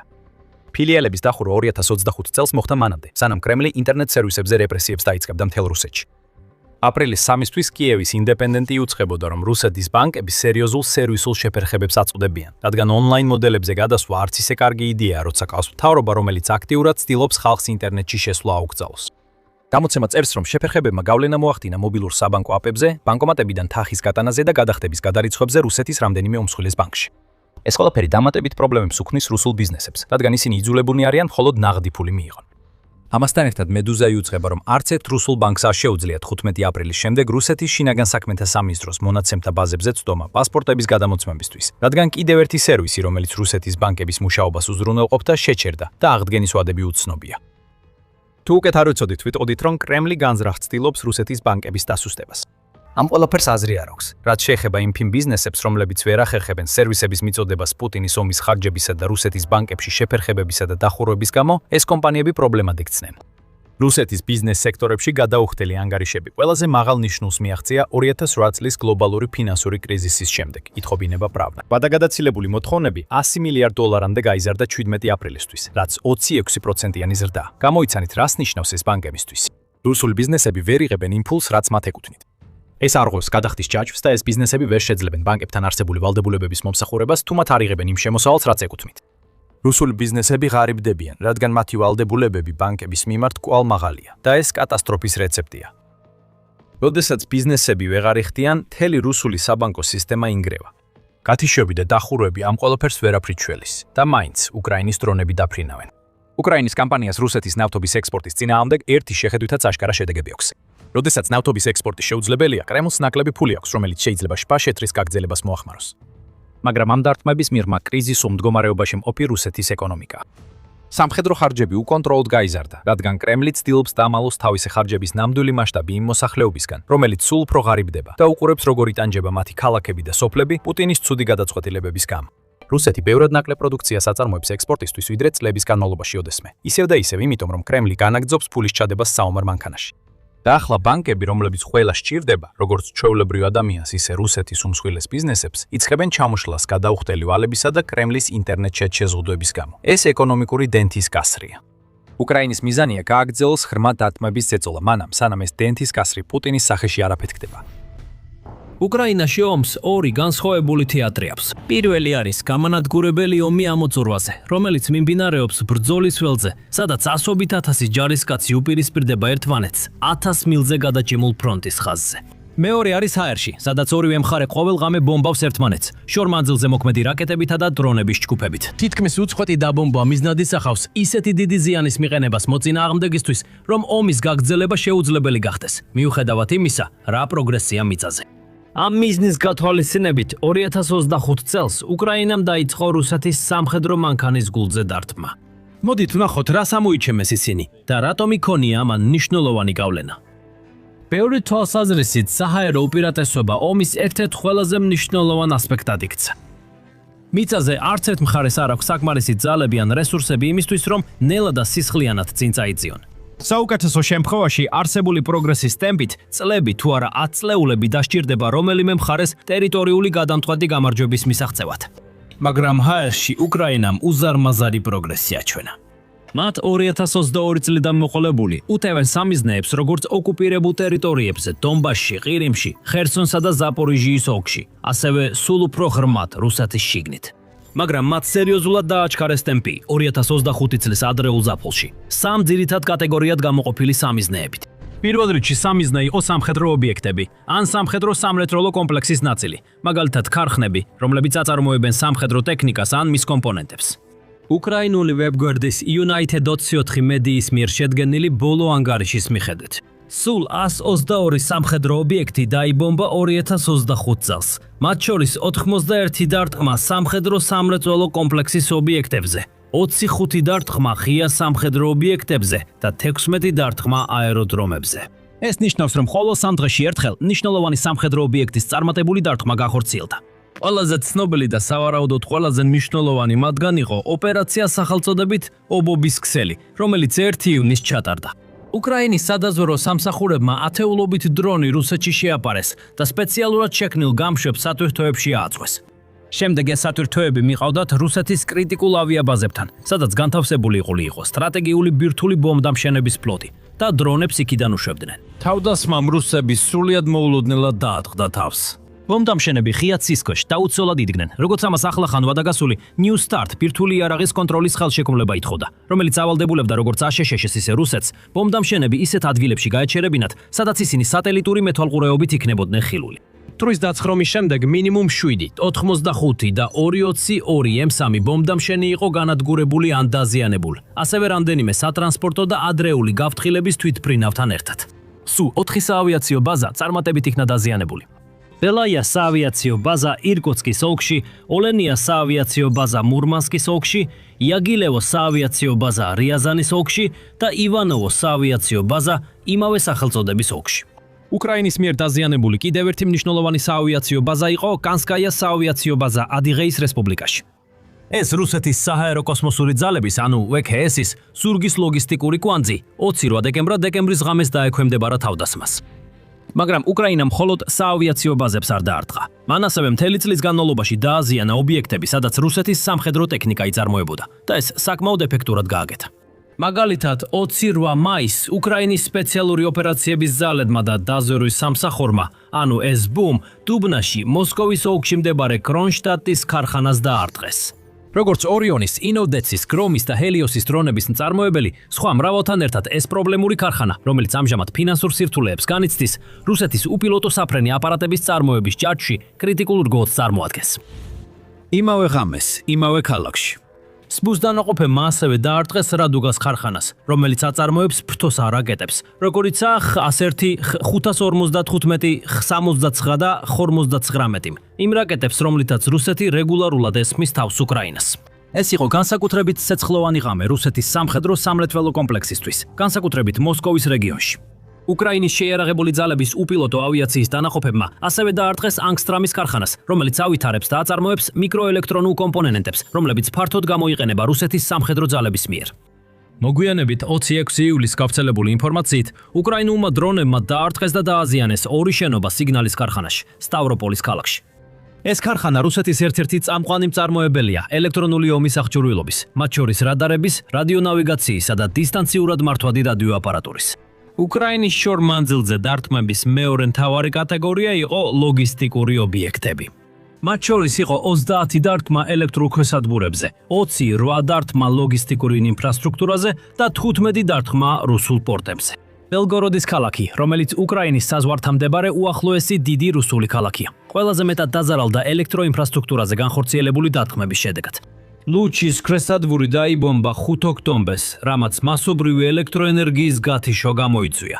ხოლო 28 სექტემბერს კიდევ ერთი თავდასხმა ბელგოროდის თბოელექტროსადგურში. ქალაქი ასევე ორჯერ მაინც ჩაბნელდა 2022 წლის დასაწყისში, ხოლო ცხელ წყალზე და ცენტრალიზებულ გათბობაზე წვდომა გავრცელებული ინფორმაციით აპრილამდე ან მაისამდე არ იყო შესაძლებელი.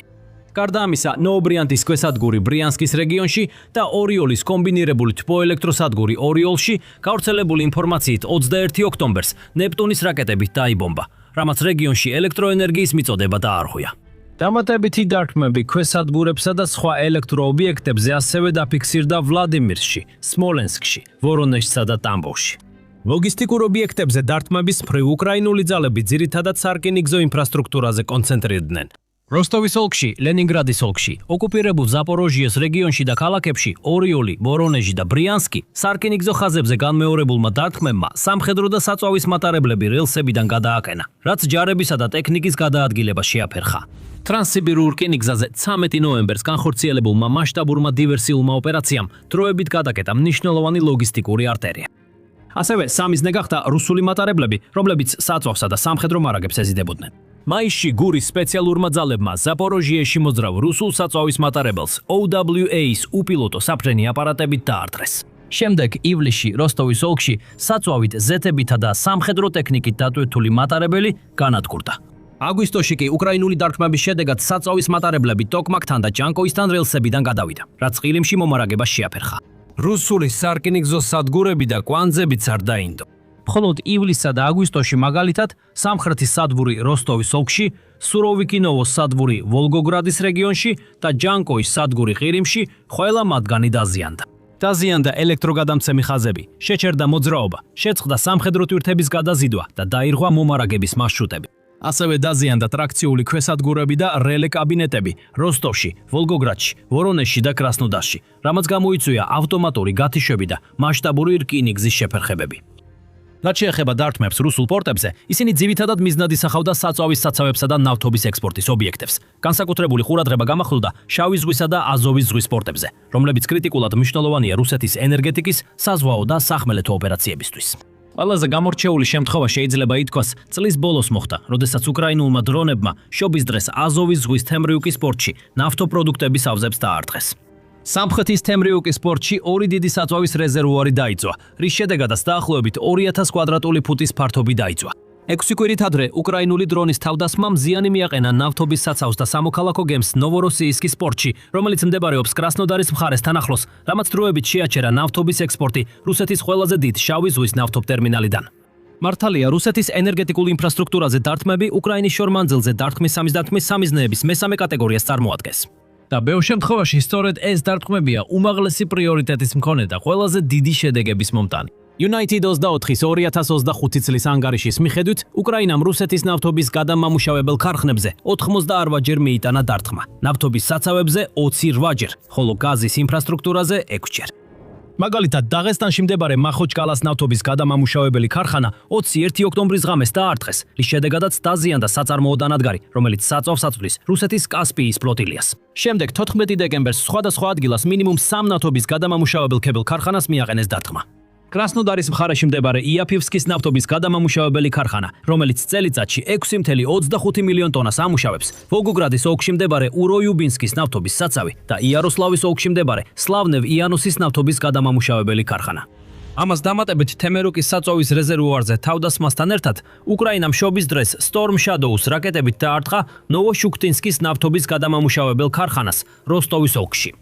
თუმცა იყო სხვა დარტყმებიც, რომლებმაც კიდევ უფრო ღრმად ჩაასო ხანჯალი რუსეთის სამხედრო გულში. ალბათ ყველაზე თამამი დარტყმები და ისინიც, რომლებსაც ყველაზე შორს მიმავალი გრძელვადიანი შედეგები ექნება, იყო უკრაინის თავდასხმები რუსულ ნავთობის ტანკერებზე ზღვაში. ეს ტანკერები რუსეთის ეგრეთ წოდებულ ჩtildeოვან ფლოტს ეკუთვნის, რომელიც დასავლეთის სანქციების მიუხედავად აგრძელებს რუსული ნავთობის გადაზიდვას. წლის განმავლობაში მინიმუმ 11 ჩtildeოვანი ფლოტის ტანკერს კრიტიკული დაზიანება მიადგა დრონების თავდასხმის ან გაურკვეველი გარე აფეთქებების შედეგად. SBU-მ ამ თავდასხმებიდან 4-ზე აიღო პასუხისგებლობა, დანარჩენებზე კი პირდაპირ არ უარყო მონაწილეობა და ნათლად განაცხადა, რომ მათი მიზანია რუსეთის საზღვაო ნავთობის ექსპორტის შემოსავლების სერიოზული დაზიანება. ტანკერებზე თავდასხმები ფაქტობრივად 2024 წლის დეკემბრის ბოლოს დაიწყო, როდესაც ურსა მაჟორი, სატვირთო გემი, რომელიც რუსეთის თავდაცვის სამინისტროსთან დაკავშირებულ კომპანიას ეკუთვნოდა, ხმელთაშუა ზღვაში რამდენიმე აფეთქების შემდეგ ჩაიძირა. შემდეგ თავდასხმები გაგრძელდა 2025 წლის ზამთრის თვეებში. ნავთობის ტანკერის სიჩარმი დაზიანდა იანვრის შუა რიცხვებში, თურქეთის ჯეიჰანის პორტის მახლობლად. გრეისვერიმი ლიბიის სანაპიროსთან თებერვლის დასაწყისში დაზიანდა.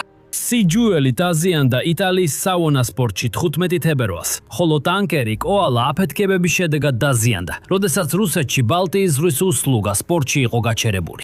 მიუხედავად იმისა, რომ ყველა ამ შემთხვევაში აფეთქებების მიზეზის დეტალები გარკვეულწილად ბუნდოვანია, ექსპერტები მიიჩნევენ, რომ ისინი სავარაუდოდ გამოწვეული იყო ლიმპეტური ნაღმებით, პატარა ასაფეთქებელი მოწყობილობებით, რომლებსაც ძლიერი მაგნიტები აქვთ და გემის კორპუსზე ეკვრიან.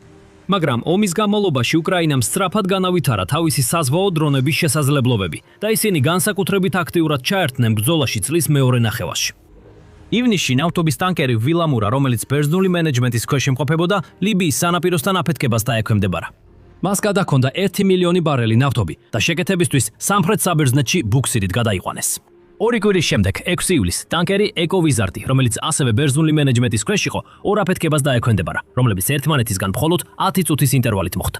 შემდეგ, 27 ნოემბერს მერსინი, პანამის დროშის ქვეშ მცურავი ნავთობის ტანკერი, რომელსაც სტამბოლში დაფუძნებული ბეშიქტაშ შიპინგი მართავდა, სენეგალის სანაპიროსთან დაზიანდა. მას შემდეგ, რაც 4 გარე აფეთქება მოხდა. დაკარის მახლობლად ხუზაზე ყოფნისას. აფეთქებამ ზღვის წყალი ძღავის ოთახში შეიყვანა, რამაც განგაშის სიგნალი, საგანგებო რეაგირება და ეკიპაჟის ყველა წევრის უსაფრთხოდ ევაკუაცია გამოიწვია, რომლებიც უუნებლად გადარჩნენ. მიუხედავად იმისა, რომ უკრაინას ამ თავდასხმაზე პასუხისგებლობა არ აუღია და საზღვაო ხელისუფლებამ უარყო, რომ საზღვაო დრონები იყო ჩართული, იმის გათვალისწინებით, რაც ამის შემდეგ მოხდა, ჩანს, რომ უკრაინული საზღვაო დრონები, განსაკუთრებით მისი ახალი Sea-Baby საზღვაო დრონები, სავარაუდო დამნაშავეები იყვნენ. ნოემბერში უკრაინის უსაფრთხოების სამსახურმა SBU ღიად დაიწყო Sea-Baby დრონების გამოყენება რუსული კომერციული გემების დასარტყმელად, რის შედეგადაც შავ ზღვაში 3 ჩრდილოვანი ფლოტის ტანკერი დაზიანდა თავდასხმებში, რომელთა პასუხისგებლობაც უკრაინამ 28 ნოემბერსა და 10 დეკემბერს აიღო. ამ თავდასხმებს მოჰყვა საჰაერო დრონით თავდასხმა ტანკერზე ხმელთაშუა ზღვაში 19 დეკემბერს, რაც იყო პირველი ღია და განზრახ თავდასხმა კომერციულ გემებზე ამ ომში. ჯამში ამ თავდასხმებმა 2025 წელს უკრაინის მიერ მთლიანად გამოთიშული ან სერიოზულად დაზიანებული ჩრდილოვანი ფლოტის ტანკერების რაოდენობა მინიმუმ 11-მდე გაზარდა, მათ შორის 8 ნავთობის ტანკერია. ეხლა გულდასმით შეგროვებული ფაქტები, გაანალიზებული და მოწინავე ანალიზში მოქცეული. სწორედ ამას გთავაზობთ ყოველდღე ჩვენს სამხედრო გადაცემაში. თუ ჯერ არ გაგიკეთებიათ, გამოიწერეთ არხი, რომ მუდამ საქმის კურსში იყოთ. რა ხდება რეალურად სამხედრო სამყაროში? ეხლა თვითონ ტანკერების დაკარგვა რუსეთისთვის საკმაოდ სერიოზულ ფინანსურ დარტყმას წარმოადგენს. მიუხედავად ამისა, რუსეთის ეგრეთ წოდებული ჩრდილოვანი ფლოტის ტანკერების უმეტესობა დაახლოებით 15 წლისაა და საკმაოდ მოდველებულად ითვლება. ერთი შეცვლა სავარაუდოდ თითოეულზე დაახლოებით 59 მილიონი დოლარი დაუჯდებათ. ამჟამინდელი ნავთობის ფასებით, თუ ტანკერი ჩაიძირება და მასზე 2 მილიონი ბარელი რუსული ურალის ნავთობი იქნება, რუსეთს ეს 200 მილიონ დოლარზე მეტი დაუჯდება. SP Global-ის მიხედვით, 2025 წლის სექტემბერში რუსეთის ჩრდილოვან ფლოტში შედიოდა 968 ტანკერი, რომელთაც 27,000 ტონაზე მეტი თვითთანწეობა ჰქონდათ, რაც ჯამში 127 მილიონ ტონას შეადგენს. ანუ დაახლოებით 18,5% გლობალური ნავთობის ტანკერების ფლოტის. თითქმის აშკარაა, რომ უკრაინას ძალიან დიდი გზა აქვს გასავლელი, სანამ ამაზე მნიშვნელოვან გავლენას მოახდენს. თუმცა ყველა ტანკერი ერთნაირად ინტენსიურად არ გამოიყენება. მათი ისტორიის მიხედვით, უკრაინის მიერ დაზიანებული ტანკერების უმეტესობა ეკუთვნის ბევრად უფრო მცირე ჯგუფს, რომლებიც წელიწადში რამდენჯერმე შედიან რუსეთის პორტებში, რასაც კიევის ეკონომიკის სკოლა რუსეთის ჩრდილოვანი ფლოტის ბიუთს უწოდებს. თუ ეს შეფასება სწორია, გასულ წელს დაზიანებული ან წყობრიდან გამოსული ტანკერები შესაძლოა მთლიანი ფლოტის 10%-მდე წარმოადგენდეს, რაც პოტენციურად მნიშვნელოვანი ეკონომიკური შედეგია. მაგრამ ამ თავდასხმების შედეგები რუსეთისთვის ამით არ მთავრდება. დაზღვევის პაზრებმა ძლიერად გამოეხმაურნენ ამ დარტყმებს. შავი ზღვის რეგიონში ვაჭრობისთვის განკუთვნილი გემების სადაზღვეო ტარიფები დეკემბრის დასაწყისში 300%-ით გაიზარდა და იანვარში კიდევ გაორმაგდა. რუსეთის ზღვით გადაზიდული ნედლი ნავთობის ექსპორტი შავი ზღვის გავლით 30%-ით შემცირდა. და ბეშიკდა შიპინგი, თურქეთის ერთ-ერთი ყველაზე დიდი ტანკერების ოპერატორი, რომელშიც შედის მერსინი და უკრაინის მიერ სანქცირებული რამდენიმე სხვა ხომალდი, გამოაცხადა, რომ მერსიზე თავდასხმის შემდეგ მიურებელი რისკების გამო აღარ გადაიტანს რუსულ ტვირთებს. საბოლოო ჯამში რუსეთისთვის ნავთობის ექსპორტი ბევრად უფრო სახიფათო და ძვირი გახდა. და ეს არის ძირითადი იდეა ყველა ამ დარტყმის უკან, რასაც SBU-ს ყოფილმა ხელმძღვანელმა ვასილ მალიუკმა ცნობილი ტერმინით კინეტიკური სანქციები უწოდა. რუსეთის სამხედრო მანქანის ფინანსურად გამოფიტვა, ნავთობისა და გაზის ექსპორტიდან მიღებული შემოსავლების შეწყვეტით. სულ რაღაც 10 წლის წინაც კი რუსეთის ეკონომიკა ენერგორესურსების ექსპორტიდან მიღებულ შემოსავლებზე ძლიერად იყო დამოკიდებული. რის გამოც აშშ-ის გარდაცვლილმა სენატორმა ჯონ მაკკეინმა 2014 წელს განაცხადა, რომ რუსეთი არის ბენზინგასამართი სადგური, რომელიც ქვეყანას ასახიერებს. სხვა ადამიანებმა, როგორც ფუტურისტი ივალ ნოა ჰარარი, აშშ-ის წარმომადგენელი დენი ჰეკი და ევროკავშირის საგარეო პოლიტიკის ყოფილი ხელმძღვანელი ჟოზეფ ბორელი ამ იდეა კიდევ უფრო განავრცეს და განაცხადეს, რომ რუსეთი არის ბენზინგასამართი სადგური ბირთვული იარაღით, ან მსგავსი შინაარსის განცხადებები გააკეთეს. 2010-იანი წლების შუა პერიოდში რუსეთის სახელმწიფო შემოსავლების ნახევრამდე ნავთობისა და გაზის ექსპორტიდან მოდიოდა. თუმცა წლების განმავლობაში ეს წილი სტაბილურად და მნიშვნელოვნად შემცირდა, რადგან რუსეთმა სულ უფრო მეტად გაამრავალფეროვნა თავისი ეკონომიკა. 2024 წელს ნავთობისა და გაზის შემოსავალმა 11,1 ტრილიონ რუბლს, ანუ დაახლოებით 120,3 მილიარდ დოლარს მიაღწია, რაც ფედერალური ბიუჯეტის 30%-ს შეადგენს. ეს კი მცირე დროში 10 წელზე ოდნავ მეტში 60%-იანი შემცირებაა. ოფიციალურად რუსეთის თავდაცვის ბიუჯეტი 2025 წლისთვის 13,5 ტრილიონ რუბლს შეადგენდა, რაც ამჟამინდელი კურსით დაახლოებით 167 მილიარდ დოლარს უდრის. თუმცა ზოგიერთი შეფასებით სამხედრო და უსაფრთხოების საერთო ხარჯები 16,8 ტრილიონ რუბლამდე, ანუ დაახლოებით 220 მილიარდ დოლარამდე ადის, თუ გავითვალისწინებთ უფრო ფართო კატეგორიებს, როგორიცაა შიდა უსაფრთხოება და გასაიდუმლოებული მუხლები. ამ გაფართოებული განსაზღვრების მიხედვით სამხედრო ხარჯები 2024 წელს თითქმის 70%-ით გაიზარდა. ამ დონეზე ხარჯების პირობებში რუსეთის ნავთობის შემოსავლები აშკარად საკმარისი არ არის უკრაინაში ომის ხარჯების დასაფარად, რის გამოც მთავრობის დაფინანსების წყაროები ნავთობისა და გაზის შემოსავლების ნაცვლად უფრო შიდა გადასახადებსა და გაფართოებულ საექსპორტო ბაზაზე გადადის. მიუხედავად ამისა, 2025 წელს უკრაინის თავდასხმების შედეგად რუსეთის ნავთობის შემოსავლებზე მიყენებული ზარალი სწრაფად დაგროვდა, რამაც დაფინანსების წყაროების დივერსიფიკაციის აუცილებლობა კიდევ უფრო გაამძაფრა. ევგენი ბოროვიკოვის, რუსეთის წამყვანი სადაზღვევო ბროკერის, მაინცის გენერალური დირექტორის მოადგილის თქმით, რუსეთის ნავთობის სექტორმა 2025 წელს უკრაინული დრონების თავდასხმების შედეგად $13 მილიარდ მეტი პირდაპირი და არაპირდაპირი ზარალი მიიღო. ნავთობისა და გაზის ობიექტებზე დრონებისა და რაკეტების თავდასხმების შედეგად მიღებულმა პირდაპირმა ფინანსურმა ზარალმა $100 მილიარდ გადააჭარბა, რაც დაახლოებით $1.3 მილიარდ შეადგენს. ხოლო დაკარგული შემოსავლებისა და არაპირდაპირი ზემოქმედების გათვალისწინებით საერთო ზარალმა $1 ტრილიონ გადააჭარბა, რაც დღევანდელი კურსით დაახლოებით $13.1 მილიარდ შეადგენს. საკონსულტაციო კომპანია Argus-ის ინფორმაციით, ნედლი ნავთობის მიწოდება მილსადენებით რუსეთის ნავთობგადამამუშავებელ ქარხნებში მკვეთრად შემცირდა და ბოლო 15 წლის მინიმუმს მიაღწია. 2025 წელს რუსეთის ნავთობგადამამუშავებელმა ქარხნებმა მიიღეს 228,34 მილიონი ტონა ნედლი ნავთობი, რაც 2024 წელთან შედარებით 1.6%-ით ნაკლებია. საერთო შიდა ნავთობგადამუშავების მაჩვენებელი 1.7%-ით შემცირდა და 262,3 მილიონ ტონას შეადგინა. გარდა ამისა, რუსეთის სადაზღვევო კომპანიებმა ტერორიზმისა და დივერსიის რისკების კატეგორიებში მოთხოვნების ზრდას შეეჯახნენ. რუსეთის ფინანსურ ვებგვერდ კომისანში 2026 წლის თებერვალში გამოქვეყნებული ანგარიშის მიხედვით, ამ კატეგორიებში გადახდებმა გადააჭარბა შეგროვებული პრემიების საერთო მოცულობას.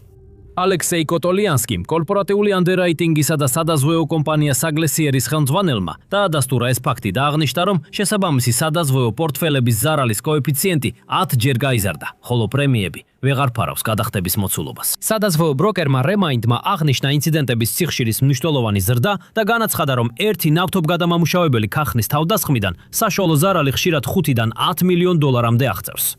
საერთო ჯამში ადვილია დასკვნის გაკეთება, რომ კინეტიკური სანქციები მუშაობს და უკრაინა ჰაერში ომს იგებს. როგორც ჩანს, დასავლეთის ქვეყნების უამრავ სანქციასთან ერთად უკრაინის შორმანძილზე გახორციელებული დარტყმები თანდათან მიიყვანს რუსეთს იმ წერტილამდე, სადაც ვეღარ შეძლებს ომის დაფინანსებას ან მის გაგრძელებას რუსი საზოგადოების და ფინანსური ელიტებისთვის გამართლება.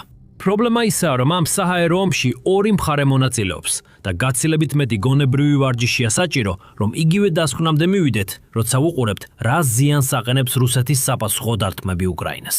2025 წელს რუსეთის ღამის და ბომბების მასშტაბი მუდმივად აღემატებოდა უკრაინისას, როგორც წესი რამდენჯერმე და ეს განსაკუთრებით გაიზარდა წლის მეორე ნახევარში.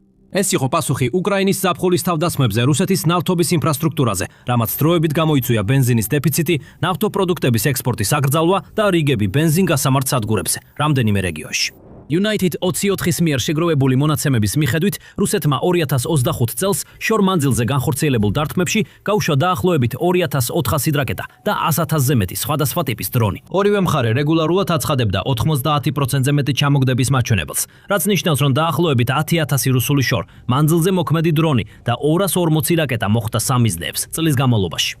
ეს საკმაოდ დამაფიქრებელი ციფრებია უკრაინულ მაჩვენებლებთან შედარებით, განსაკუთრებით თუ გავითვალისწინებთ, რამდენად დიდია რუსეთი უკრაინასთან შედარებით. რუსეთი არა მხოლოდ ბევრად მეტ დარტყმას აყენებს, არამედ ის ფაქტი, რომ რუსეთს სამჯერ მეტი მოსახლეობა და ინფრასტრუქტურა აქვს, რომელიც ასეთ დიდ ტერიტორიაზეა განლაგებული, უკრაინისთვის მნიშვნელოვნად და ხანგრძლივად ზიანის მიყენებას კიდევ უფრო ართულებს.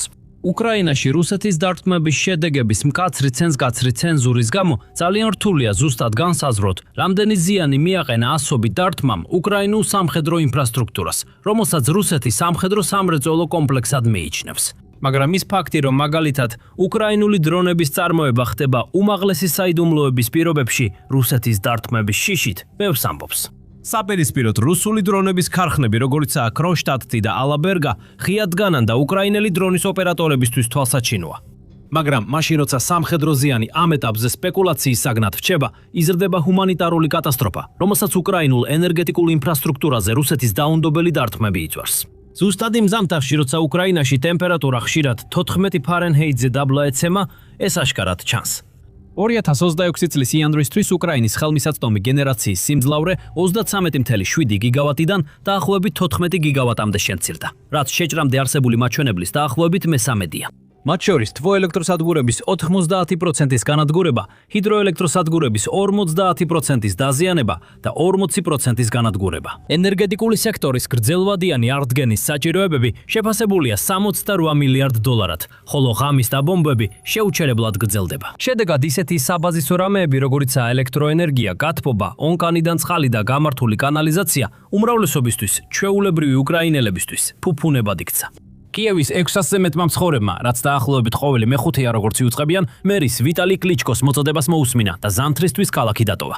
საგანგებო ელექტრომომარაგების გრაფიკები უკვე რამდენიმე კვირაა მოქმედებს მთელ ქვეყანაში და დასასრული არ ჩანს. უმეტეს რეგიონებში, უმეტეს დღეებში ხალხს დღეში 4 საათი ელექტროენერგიის მიღება უკვე იღბლიანობად მიაჩნია.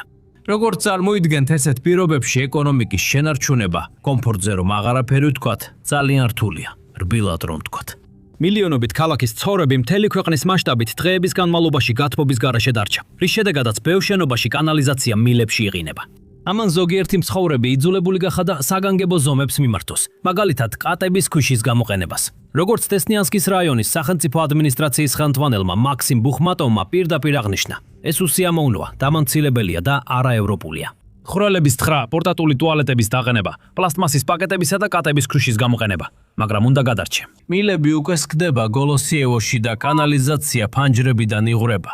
უკრაინელი მოქალაქეების მიერ ელექტროენერგიის გათიშვებზე პროტესტების ზრდის და უკრაინულ ტელეგრამ არხებზე კომენტარების მიხედვით, სულ უფრო მეტი უკრაინელი აყენებს ეჭქვეშგონიერებას რუსეთის ენერგეტიკულ ინფრასტრუქტურაზე შორმანძილზე თავდასხმების ესკალაციისას, როცა შედეგები ასეთი მძიმეა.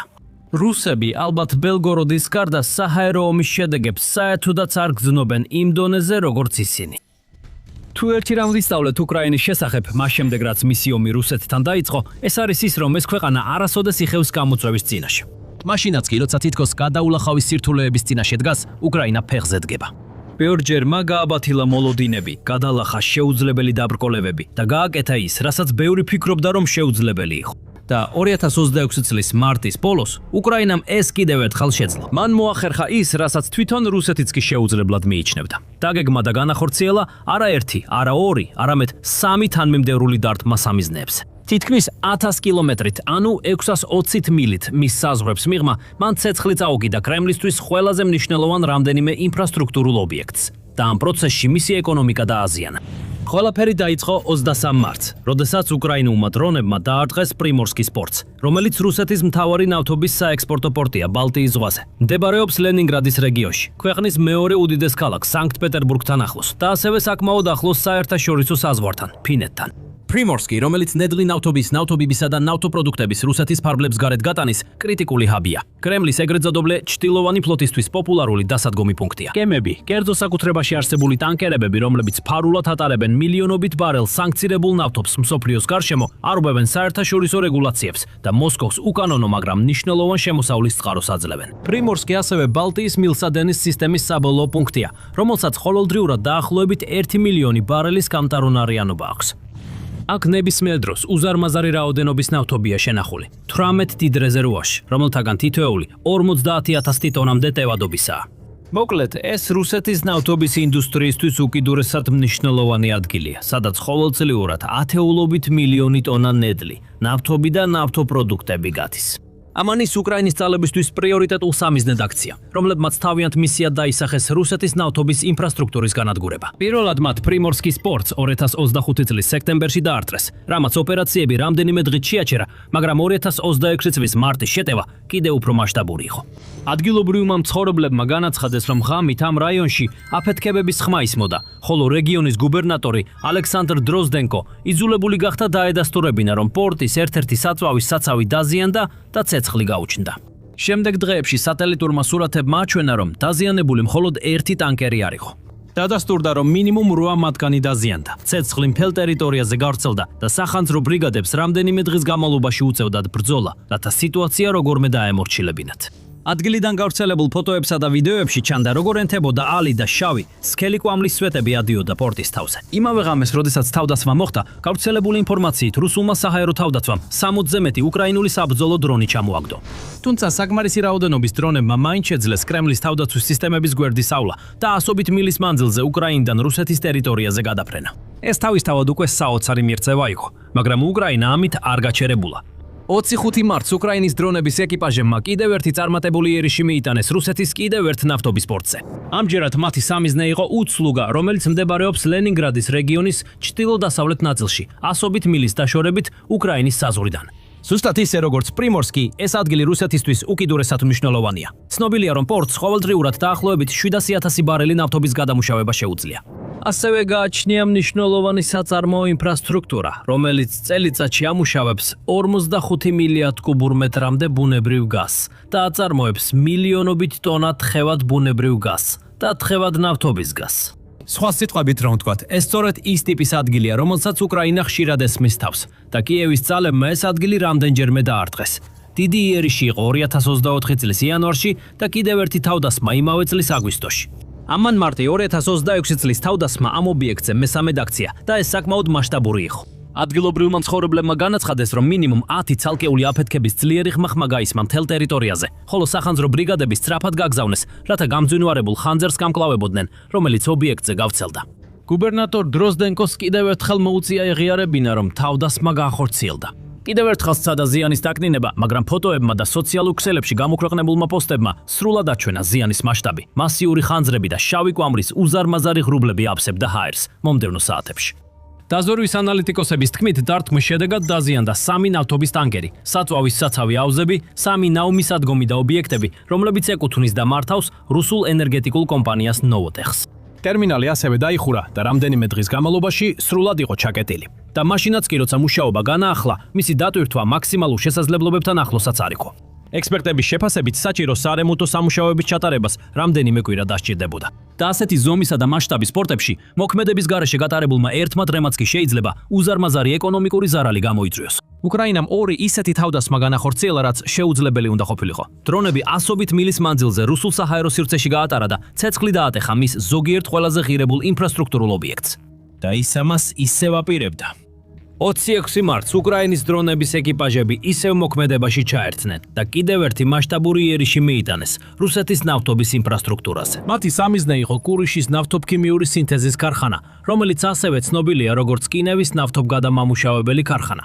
მდებარეობს ლენინგრადის რეგიონში, სანქტ-პეტერბურგთან ახლოს, ასობით მილის დაშორებით კიევიდან. რუსეთის ერთ-ერთი უმსხვილესი ენერგეტიკული კომპანიის საკუთრებაში მყოფ ამ ნავთობგადამამუშავებელ ქარხანას წელიწადში 20 მილიონ ტონამდე ნავთობის გადამუშავება შეუძლია, რაც მას გადამუშავების მოცულობით ქვეყნის მეორე უდიდეს ქარხნად აქცევს. ეს არის არა მხოლოდ საწვავის, არამედ სხვადასხვა ნავთობქიმიური პროდუქტის მნიშვნელოვანი წყარო, რომლებიც გამოიყენება მთელ რუსეთში და იყიდება სხვა ქვეყნებში, რაც კრემლს ომისთვის საჭირო ფინანსებს აძლევს. ანგარიშების თანახმად 20-ზე მეტმა უკრაინულმა დრონმა წარმატებით მიაღწია ამ ტერიტორიას და შეეჯახა კრიტიკულ ინფრასტრუქტურას ამ ადგილზე. კიდევ ერთხელ რეგიონულ გუბერნატორ დროზდენკოს არსად ჰქონდა დამალვის ადგილი. მან დაადასტურა, რომ თავდასხმა განხორციელდა და რომ ერთ-ერთ უსახელო სამრეწველო ზონას გარკვეული ზიანი მიადგა, თუმცა დეტალებში არ შესულა. შესაძლოა დროჟენკოს იმედი ჰქონდა, რომ არავინ გაიგებდა სიმართლეს. მაგრამ სოციალური მედია მალევე აივსო ადგილობრივი თვითმხილველების ცნობებით, რომელთაგან ბევრმა აღნიშნა, რომ ადგილზე მძვინვარე ხანძარი და სქელი კვამრის ღრუბლები ჩანდა, რაც აშკარა ნიშანია იმისა, რომ საწვავის საცავები დიდი ალბათობით ცეცხლში გაეხვია. გადამამუშავებელი ქარხნის სატელიტურმა სურათებმაც აჩვენა მტკიცებულებები, რომლებიც იმაზე მიუთითებდა, რომ ამ ადგილზე ხანძარი იყო გაჩენილი. холод რამდენიმე დღეში უკრაინამ შეძლო ის, რაც ცოტა ხნის წინ წარმოუდგენლად და შეუძლებლად მიიჩნეოდა. სამი დარტყმა, ყველა წარმატებული და ყველა მიზანი ასობით მილის დაშორებით იყო უკრაინის ტერიტორიიდან. და ალბათ ამ ამბის ყველაზე გამორჩეული ნაწილი ისაა, თუ როგორ უპასუხეს რუსებმა ამას. მათ უკრაინა თაღლითობაში დაადანაშაულეს. უფრო ზუსტად რო თქვათ, ოფიციალური რუსული წყაროები ამტკიცებენ, რომ უკრაინამ აუცილებლად ითანამშრომლა ნატოს ქვეყნებთან, მათ შორის პოლონეთთან და ბალტიისპირეთის სახელმწიფოებთან, ლიტვასთან, ლატვიასთან და ესტონეთთან, რათა განეხორციელებინა ეს დარტყმები. მათ განაცხადეს, რომ შეუძლებელია უკრაინის დრონებს ასეთი დიდი მანძილი გაევლოთ რუსეთის რეგიონებში, ისე რომ არ აღმოეჩინათ და არ ჩამოეგდოთ. ამიტომ მათი აზრით დრონებმა უნდა ერჩიეს სხვა მარშრუტი. ჯერ გადაფრინდნენ უკრაინის დასავლეთ საზღვარზე პოლონეთში, შემდეგ კი ჩრდილოეთით ლიტვაში, შემდეგ კი ბალტიისპირეთის დარჩენილ ქვეყნებში და ფინეთის ყურის გასწვრივ სანქტ-პეტერბურგისკენ. ისინი უბრალოდ უარს ამბობდნენ სიმართლის აღიარებაზე. უკრაინის დრონებმა შეძლეს ასობით მილის დაფარვა რუსეთის საჰაერო სივრცეში, გზად მრავალი რადარისა და საჰაერო თავდაცვის სისტემის გვერდისავლით, სანამ კრემლის ყველაზე ძვირფასი ნავთობის ინფრასტრუქტურის რამდენიმე ობიექტს უზარმაზარი ზიანი მიაყენეს. რატომ? იმიტომ რომ მათ რცხვენიათ. რუსეთი დიდი ხანია ცხოვრობს იმ იდეით, რომ ის პლანეტის ერთ-ერთი უძლიერესი სამხედრო ძალაა, რომ მისი საჰაერო თავდაცვის სისტემები მსოფლიოში საუკეთესოებს შორისაა. რომ მისი ტერიტორია მიუხვდებელია და ინფრასტრუქტურა იმდენად კარგად არის დაცული, რომ მის სიახლოვეს მისვლა ნამდვილი სასწაული იქნებოდა ზიანის მიყენებაზე ან განადგურებაზე, რომ აღარაფერი თქვათ. უკრაინამ ეს მითი დაამსხვრია. რუსეთის ინფრასტრუქტურაზე უცვადი თავდასხმებით, კრემლის ტერიტორიაზე სიღრმეში განხორციელებული ზუსტი დარტყმების რაოდენობის ზრდით, ის ანგრევს რუსეთის პროპაგანდას და ამსხრობს იდეას, თითქოს მოსკოვის ძალები ასეთი ძლიერი და აღმატებულია. და რაც შეეხება დრონების თავდასხმებს ლენინგრადის რეგიონში, კრემლის განცხადებები ვერავის ატყვევს, რადგან არსებობს ნათელი და უეჭველი მტკიცებულება იმ ზუსტი მარშრუტის შესახებ, რომელიც ამ დრონებმა გაიარეს. მაგრამ სანამ ამაზე გადავიდოდეთ, თუ ასეთი ანალიზი გსურთ უფრო ხშირად, აუცილებლად გამოიწერეთ სამხედრო შოუ. ჩვენ ყოველ კვირას ასე ვშლით ყველაფერს დეტალურად. მალე მას შემდეგ, რაც სანქტ-პეტერბურგთან ახლოს მდებარე სხვადასხვა ნავთობგადამამუშავებელ ქარხნებსა და საექსპორტო პორტებზე თავდასხმები განხორციელდა, რუსულმა წყაროებმა გაავრცელეს სურათები, რომლებიც თითქოს აჩვენებდა იმ მარშრუტებს, რომლითაც უკრაინულმა დრონებმა უნდა შეეტიათ ეს ობიექტები. ეს სურათები ფართოდ გავრცელდა, თუმცა შემდეგ სრულად გააბათილა ღია წყაროების სადაზვერვო ანალიტიკოსმა, დრონ-ბომბერმა პლატფორმა X-ზე. 26 მარტის პოსტში დრონ-ბომბერმა აღნიშნა, რომ არანაირი შანსი არ იყო უკრაინულ დრონებს ნატოს საჰაერო სივრცე გადაელახათ ამ თავდასხმების განსახორციელებლად და მიუთითა უამრავ მტკიცებულებაზე, რომელიც ამ თეორიას უარყოფს. მაგალითად, მათ აღნიშნეს, რომ როდესაც უკრაინული დრონები რომელიმე რუსულ ტერიტორიაზე გამოჩნდება, თითქმის ყოველთვის საჰაერო განგაშებია გამოცხადებული მეზობელ რეგიონებში. ზუსტად იმ ღამეებში მარტის ბოლოს საჰაერო განგაშები გამოცხადდა ყველა იმ რეგიონში, რომლებიც უკრაინასა და ლენინგრადის რეგიონს შორის მდებარეობს. რეგიონის რუკები სადმაოდ ნათლად აჩვენებს, როგორ ჩნდება განგაშები ერთ რეგიონში მეორის შემდეგ, რაც ზუსტად ასახავს იმ მარშრუტს, რომელიც დრონებმა უნდა გაიარონ ბრიანსკის, სმოლენსკის და სხვა ადგილების გავლით, პირდაპირ პრიმორსკისა და უცლუგის პორტებამდე, ასევე კინევის ნავთობგადამამუშავებელ ქარხანამდე. დრონ-ბომბერმა დაამატა, რომ თითოეულ ამ სამ თარიღზე, 23, 25 და 26 მარტს, რუსეთის ოფიციალური წყაროები, მათ შორის ქვეყნის თავდაცვის სამინისტრო, იუწყებოდნენ ათეულობით უკრაინული დრონის ჩამოგდების შესახებ. მაგალითად, 23 მარტს გუბერნატორმა დროზდენკომ განაცხადა, რომ 50-ზე მეტი დრონი ჩამოაგდეს. 25 მარტს, როგორც ჩანს, რუსეთის საჰაერო თავდაცვის ძალებმა კიდევ 33 დრონი ჩამოაგდეს. შემდეგ 26 მარტს, როდესაც კინევის ქარხანა დაარტყეს, რუსული წყაროების თქმით კიდევ 21 დრონი ჩამოაგდეს ციდან. მიუხედავად იმისა, რომ დრონ-ბომბერი აღნიშნავს, არსებობს შესაძლებლობა, რომ ზოგიერთი დრონი ბელარუსის დასავლეთ საზღვართანაც გადაფრენილიყო და არა მხოლოდ რუსეთის რეგიონებში, მტკიცებულებები ძალიან ნათელ სურათს აჩვენებს, რომელსაც რუსეთისთვის უარყოფა თითქმის შეუძლებელია. ეს სურათი კი სასაცილოა. გაფრთხილებები მთელ ქვეყანაში საჰაერო თავდაცვა სრული დატვირთვით მუშაობს. ასობით დრონი ჩამოაგდეს. მიუხედავად ამისა, თითქოს დრონები არასდროს გადაფრენილან რუსეთის თავზე. გააკეთეთ საკუთარი დასკვნები, მეგობრებო. ლოგიკა არასდროს ყოფილა რუსული პროპაგანდის ძლიერი მხარე. და დრონ-ბომბერი ერთადერთი არ ყოფილა, ვინც პასუხობდა რუსეთის სასოწარკვეთი მცდელობას, როგორმე დაებრუნებინა სანდოობა ამ გამანადგურებელი თავდასხმების შემდეგ.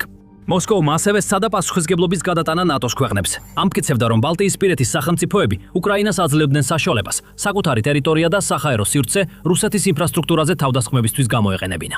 პასუხად, ლატვიის თავდაცვის სამინისტრომ მკაფიოდ ჩამოყალიბებული განცხადება გაავრცელა კრემლის თხოვნილების წინააღმდეგ, სადაც ერთმნიშვნელოვნად აღნიშნა, ლატვია, ისევე როგორც ლიტვა და ესტონეთი, არ მონაწილეობენ უკრაინის კონტრშეტევის დაგეგმასა და განხორციელებაში რუსეთის წინააღმდეგ, ხას უსვამს სამინისტრო. ასეთი განცხადებებით რუსეთი აჩვენებს თავის სისუსტეს და ცდილობს ყურადღება გადაიტანოს იმ ფაქტიდან, რომ ვერ ახერხებს საკუთარი თავის დაცვას წარმატებული უკრაინული კონტრშეტევებისგან. რუსეთის ინფრასტრუქტურაზე ბალტიის ზღვის სანაპიროზე.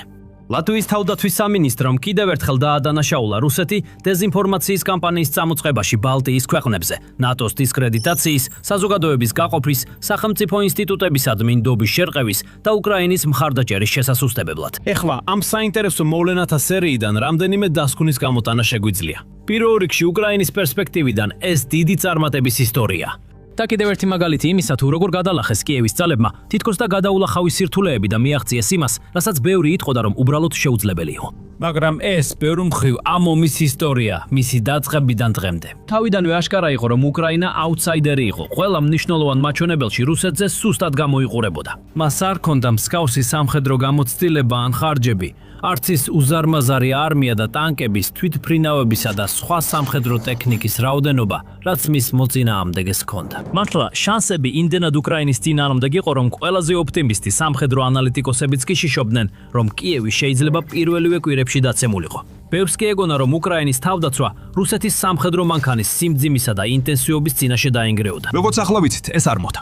უკრაინის ძალებმა არათუ არ დანებდნენ ან დამარცხდნენ, არამედ გაბედულად შეხვდნენ იმ თითქოს შეუძლებელ გამოწვევას, რომელიც მათ წინ ელოდათ. მათ გამაგრდნენ, დაიცვეს თავიანთი მიწა და დაიწყეს საპასუხო დარტყმები. ერთი დაუჯერებელი გამარჯვების შემდეგ მეორეს აღწევდნენ. ისინი კლავ და კლავ ამტკიცებდნენ საპირისპირო სკეპტიკოსებისთვის, აღწევდნენ იმას, რაც შეუძლებელი ჩანდა და ბრძოლა თავად მტერთან მიიტანეს. მიუხედავად იმისა, რომ უკრაინა ბევრად პატარა ქვეყანაა რუსეთთან შედარებით და მხოლოდ მცირე რესურსები აქვს, მან დაამტკიცა, რომ მეტოქეზე არანაკლები ძალაა. და ომის გაგრძელებასთან ერთად ის კიდევ უფრო ძლიერდება. ჩვენ ამას ვხედავთ ისეთ მოვლენებში, როდესაც უკრაინა მხოლოდ ფრონტის ხაზზე, ლუგანსკისა და ხარკოვის რეგიონებში თავის ტერიტორიას არ იცავს, არამედ საოცრად ეფექტურ და დამანგრეველ დარტყმებს აყენებს რუსეთის ტერიტორიაზეც. თავდაპირველად მხოლოდ რამდენიმე დარტყმა იყო აქ-იქ, მაგრამ უკრაინამ მალე გააძლიერა ეს ქმედებები და 2025 წელს კიდევ უფრო მეტი თავდასხმა განახორციელა, ვიდრე 2026-ში. ეხლა საქმე იქამდე მივიდა, რომ უკრაინას შეუძლია ყოველდღიურად ძლიერი დარტყმები მიაყენოს რუსეთს. ააფეთქოს რამდენიმე მნიშვნელოვანი ობიექტი, როგორიცაა პორტები და ნავთობგადამამუშავებელი ქარხნები ლენინგრადის რეგიონში.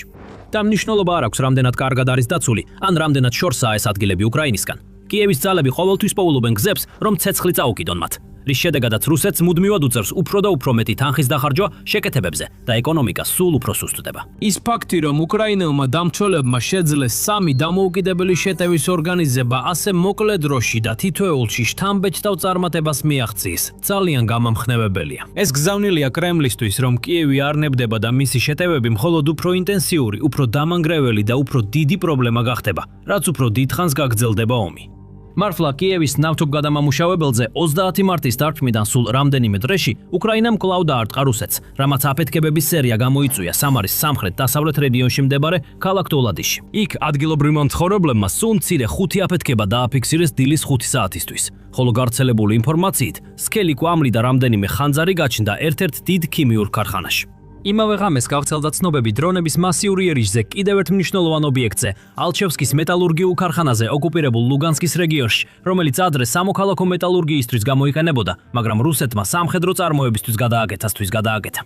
ადგილზე მასშტაბური ხანძარი დაფიქსირდა, რადგან კრემლის საჰაერო თავდაცვის სისტემებმა კიდევ ერთხელ ვერ შეძლეს საჰაერო საფრთხის მოგერიება. რუსეთისთვის კი ამავდროულად ლენინგრადის რეგიონში მომხდარი მოვლენები უბრალოდ კიდევ ერთი სამარცხვინო მაგალითია ქვეყნის გასაოცარი უუნარობისა და იცვას საკუთარი ტერიტორია. თითოეული შემთხვევა საბოლოოდ ამტკიცებს კრემლის საჰაერო თავდაცვის სისტემები, რომლებიც მსოფლიოში საუკეთესოდ ითვლება, უბრალოდ ვერ უმკლავდება უკრაინულ დრონების არმიას.